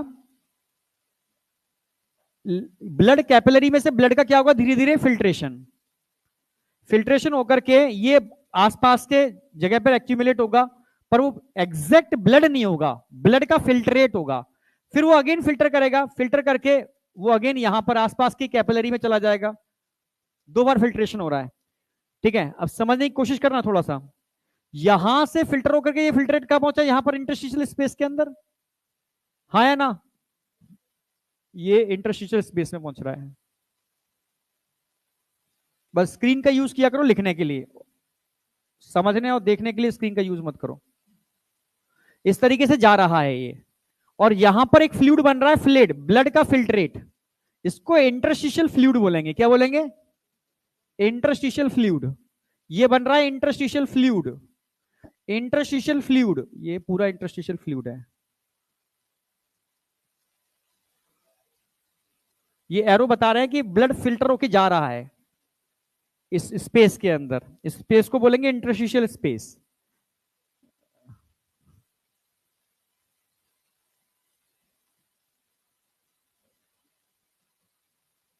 इंटरस्टिशियल स्पेस, इसमें जो फ्लूइड जा रहा है इसको बोलेंगे इंटरस्टिशियल फ्लूइड।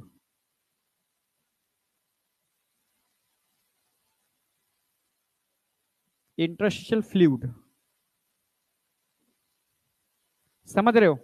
और उसमें जो सेल्स दिख रही है ना आपको, ये सेल्स, इनको बोलते हैं इंटरस्टिशियल सेल,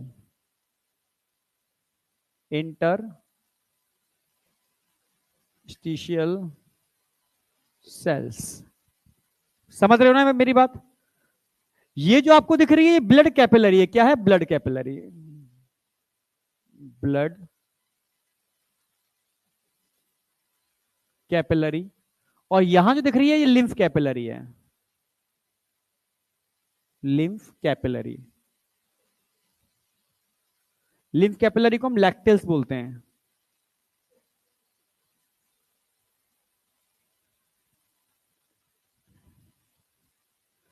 अब समझना, ये एक बार फिल्टर यहां हो गया, अब यहां से फिल्टर होगा, ये और फिल्टर होगा, फिल्टर होकर के फिर यहां से यहां पहुंचेगा इस कैपिलरी के अंदर, जब ये यहां पहुंचेगा बिल्कुल व्हाइट हो चुकेगा, व्हाइट बन जाएगा, व्हाइट कलर का होगा, इसको क्या बोलेंगे, लिम्फ, इसको बोलेंगे लिम्फ, यहां आकर के लिम्फ बन गया ये, और ये चला जाएगा लिम्फेटिक सिस्टम में, पूरा पूरा लिम्फेटिक सिस्टम में, लिम्फ लिम्फेटिक सिस्टम से होता हुआ फाइनली फिर ब्लड में मिल जाता है, ब्लड से फिर फिल्टर होता है, फिर ब्लड में मिल जाएगा, फिर फिल्टर होगा, ये साइकिल चलती रहेगी।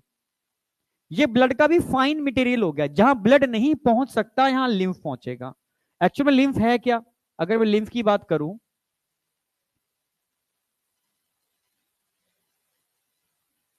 लिम्फ इजिकल टू, आपने ब्लड में से 3 चीजें निकाल दी, blood minus R B C plus platelets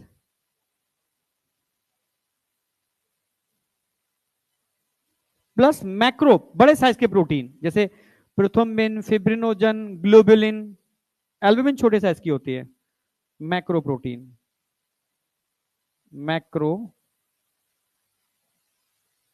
protein, इन तीनों को निकालने के बाद आपका एक फ्लूइड बनता है, इस फ्लूइड को हम क्या बोलते हैं, लिम्फ। लिम्फ एक तरीके से एनसीईआरटी लिखती है, एक्ट एज मिडिल मैन, ये एक तरीके से मिडिल मैन का काम करेगा, समझना मेरी बात, जहां ब्लड नहीं पहुंचेगा वहां ये पहुंचेगा, ये न्यूट्रिएंट, हार्मोन्स, गैसेस, उनके सबके एक्सेट्रा, इन सबके ट्रांसपोर्ट में हेल्प करेगा। आप समझ रहे हो ना मेरी बात, यानी एक एक्ट एज मिडिल मैन, ये एनसीईआरटी की लाइन है, एक्ट एज मिडिल मैन।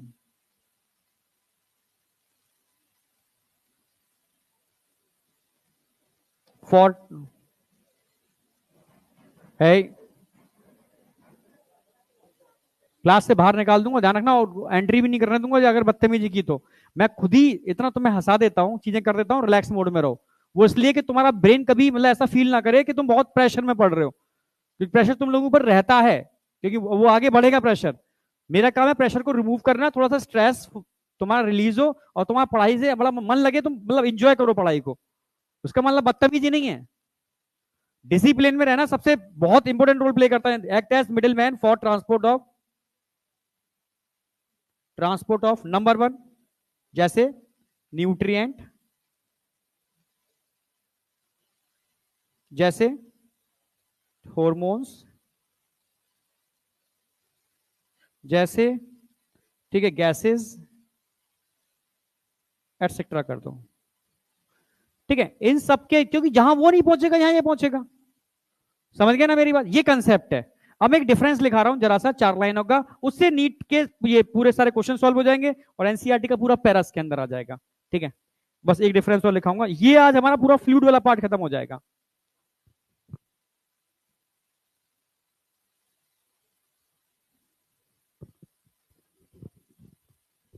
हो गया। Act as middle man for transport of nutrient, hormone, gases etcetera. क्योंकि लिम्फ बस बनता कैसे वो सब समझा दिया मैंने। ऐसे ही बॉडी के सारे फ्लूइड बनते हैं, सेम यही तरीका है। सबकी अलग अलग फिल्टरिंग यूनिट बनी हुई है, जहां से ब्लड का फिल्ट्रेशन होगा और फिल्ट्रेशन होगी मैकेनिज्म होगी। ठीक है, बस तुम्हारे 2 मिनट और लूंगा, 2 से 3 मिनट। हटा दूं उसको आगे? कितने लोग रह गए?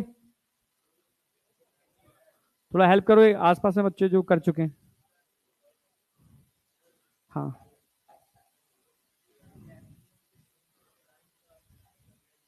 हाँ हाँ, वहां भी जहां भी कैपिलरी होती है, पहले मैं इंटेस्टाइन में लिखा था उसको, सेम ऐसे डायग्राम याद हो तुझे डाइजेस्टिव सिस्टम में? हाँ बिल्कुल वही है, लेक्टल्स बोलते ही लिम्फ कैपिलरी को है, चाहे वो इंटेस्टाइन में हो चाहे कहीं पर भी हो, लिम्फ कैपिलरी लेक्टल्स है। इंटेस्टाइन के अंदर ये न्यूट्रिएंट को एब्जॉर्ब करने में हेल्प करते हैं, स्पेशली फैट सॉल्युबल विटामिन और फैट सॉल्युबल फूड को। और अब हटा दिया है डाइजेस्टिव सिस्टम कोर्स से, तो समझ पुरानी याददाश्त ताजा हो गई होगी।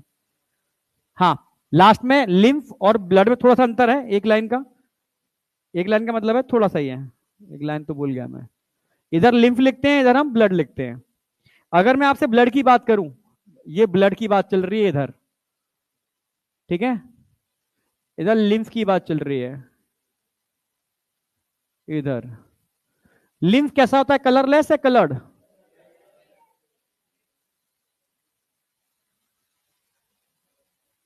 कलरलेस क्यों होता है? क्योंकि यहां पर आरबीसी नहीं होती, आरबीसी एब्सेंट होती है। कोई डाउट? जबकि यहां पर ये कलर्ड होगा। क्यों कलर्ड होगा? क्योंकि यहां पर आरबीसी प्रेजेंट होती है, इसमें तो कोई डाउट है ही नहीं। अगर मैं लिम्फ की बात करूंगा, लिम्फ में प्लेटिलेट्स होते हैं?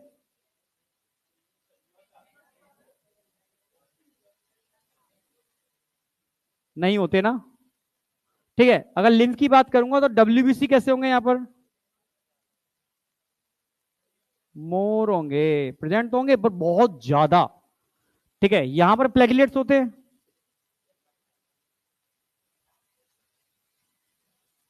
ब्लड के अंदर प्रेजेंट होते हैं, वहां नहीं होते। अगर मैं यहां बात करूंगा डब्ल्यूबीसी की, तो 6000 से, यहां नंबर नहीं है, भरा पड़ा है लिम्फेटिक सिस्टम, तो घर है इनका। समझ रहे हो? अगर मैं लिम्फ की बात करता हूं तो लिम्फ के अंदर प्रोटीन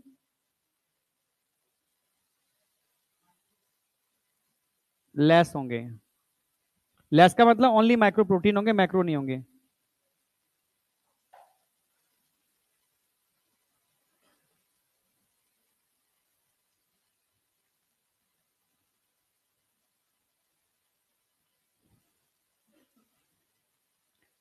माइक्रो प्रोटीन में कौन सी आती है?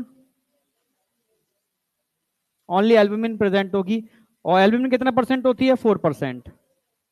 ठीक है, जबकि अगर मैं यहां बात करता हूं तो यहां मैक्रो और माइक्रो दोनों ही प्रेजेंट होंगे।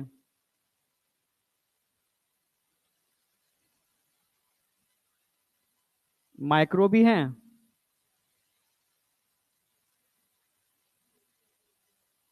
मैक्रो भी हैं, दोनों ही प्रेजेंट हैं, लगभग 7% के आसपास। अच्छा, ड्यूरेशन ऑफ ब्लड क्लॉटिंग पूछता हूं अगर मैं आपसे, ड्यूरेशन ऑफ क्लॉटिंग। भाई क्लॉटिंग के लिए मैंने बताया था थ्रोम्बोप्लास्टिन होना जरूरी है। इनके पास प्लेटिलेट्स, थ्रोम्बोप्लास्टिन के दो सोर्स होते हैं, एक तो प्लेटिलेट्स होता है, दूसरा इंजर टिश्यू भी तो होते हैं। तो इंजर्ड टिश्यू से थ्रोम्बोप्लास्टिन निकलेगा, यहां निकलेगा, पर क्लॉटिंग ड्यूरेशन ऑफ क्लॉटिंग क्या होगा, यहां पर लॉन्ग होगा, टाइम लगेगा क्योंकि कम है थ्रोम्बोप्लास्टिन, यहां शॉर्ट होगा। शॉर्ट क्या होगा, क्योंकि यहां पर प्लेटलेट्स भी साथ में है। बॉस इनसे ही सारे क्वेश्चन सॉल्व हो जाएंगे आपके, एनसीईआरटी का पूरा पैरा इसमें इंक्लूड है। अब बताओ कोई डाउट है यहां तक? ठीक है, कल से मैं स्टार्ट करूंगा सर्कुलेटरी पाथवे, 10 क्वेश्चन लगभग इसमें है, ब्लड ग्रुप से रिलेटेड है, थोड़ा कर लेना उसको, है ना। सर्कुलेटरी पाथवे कराने वाला हूं मैं कल, सर्कुलेटरी पाथवे आएगा। ये क्वेश्चंस आपको करने हैं होमवर्क में।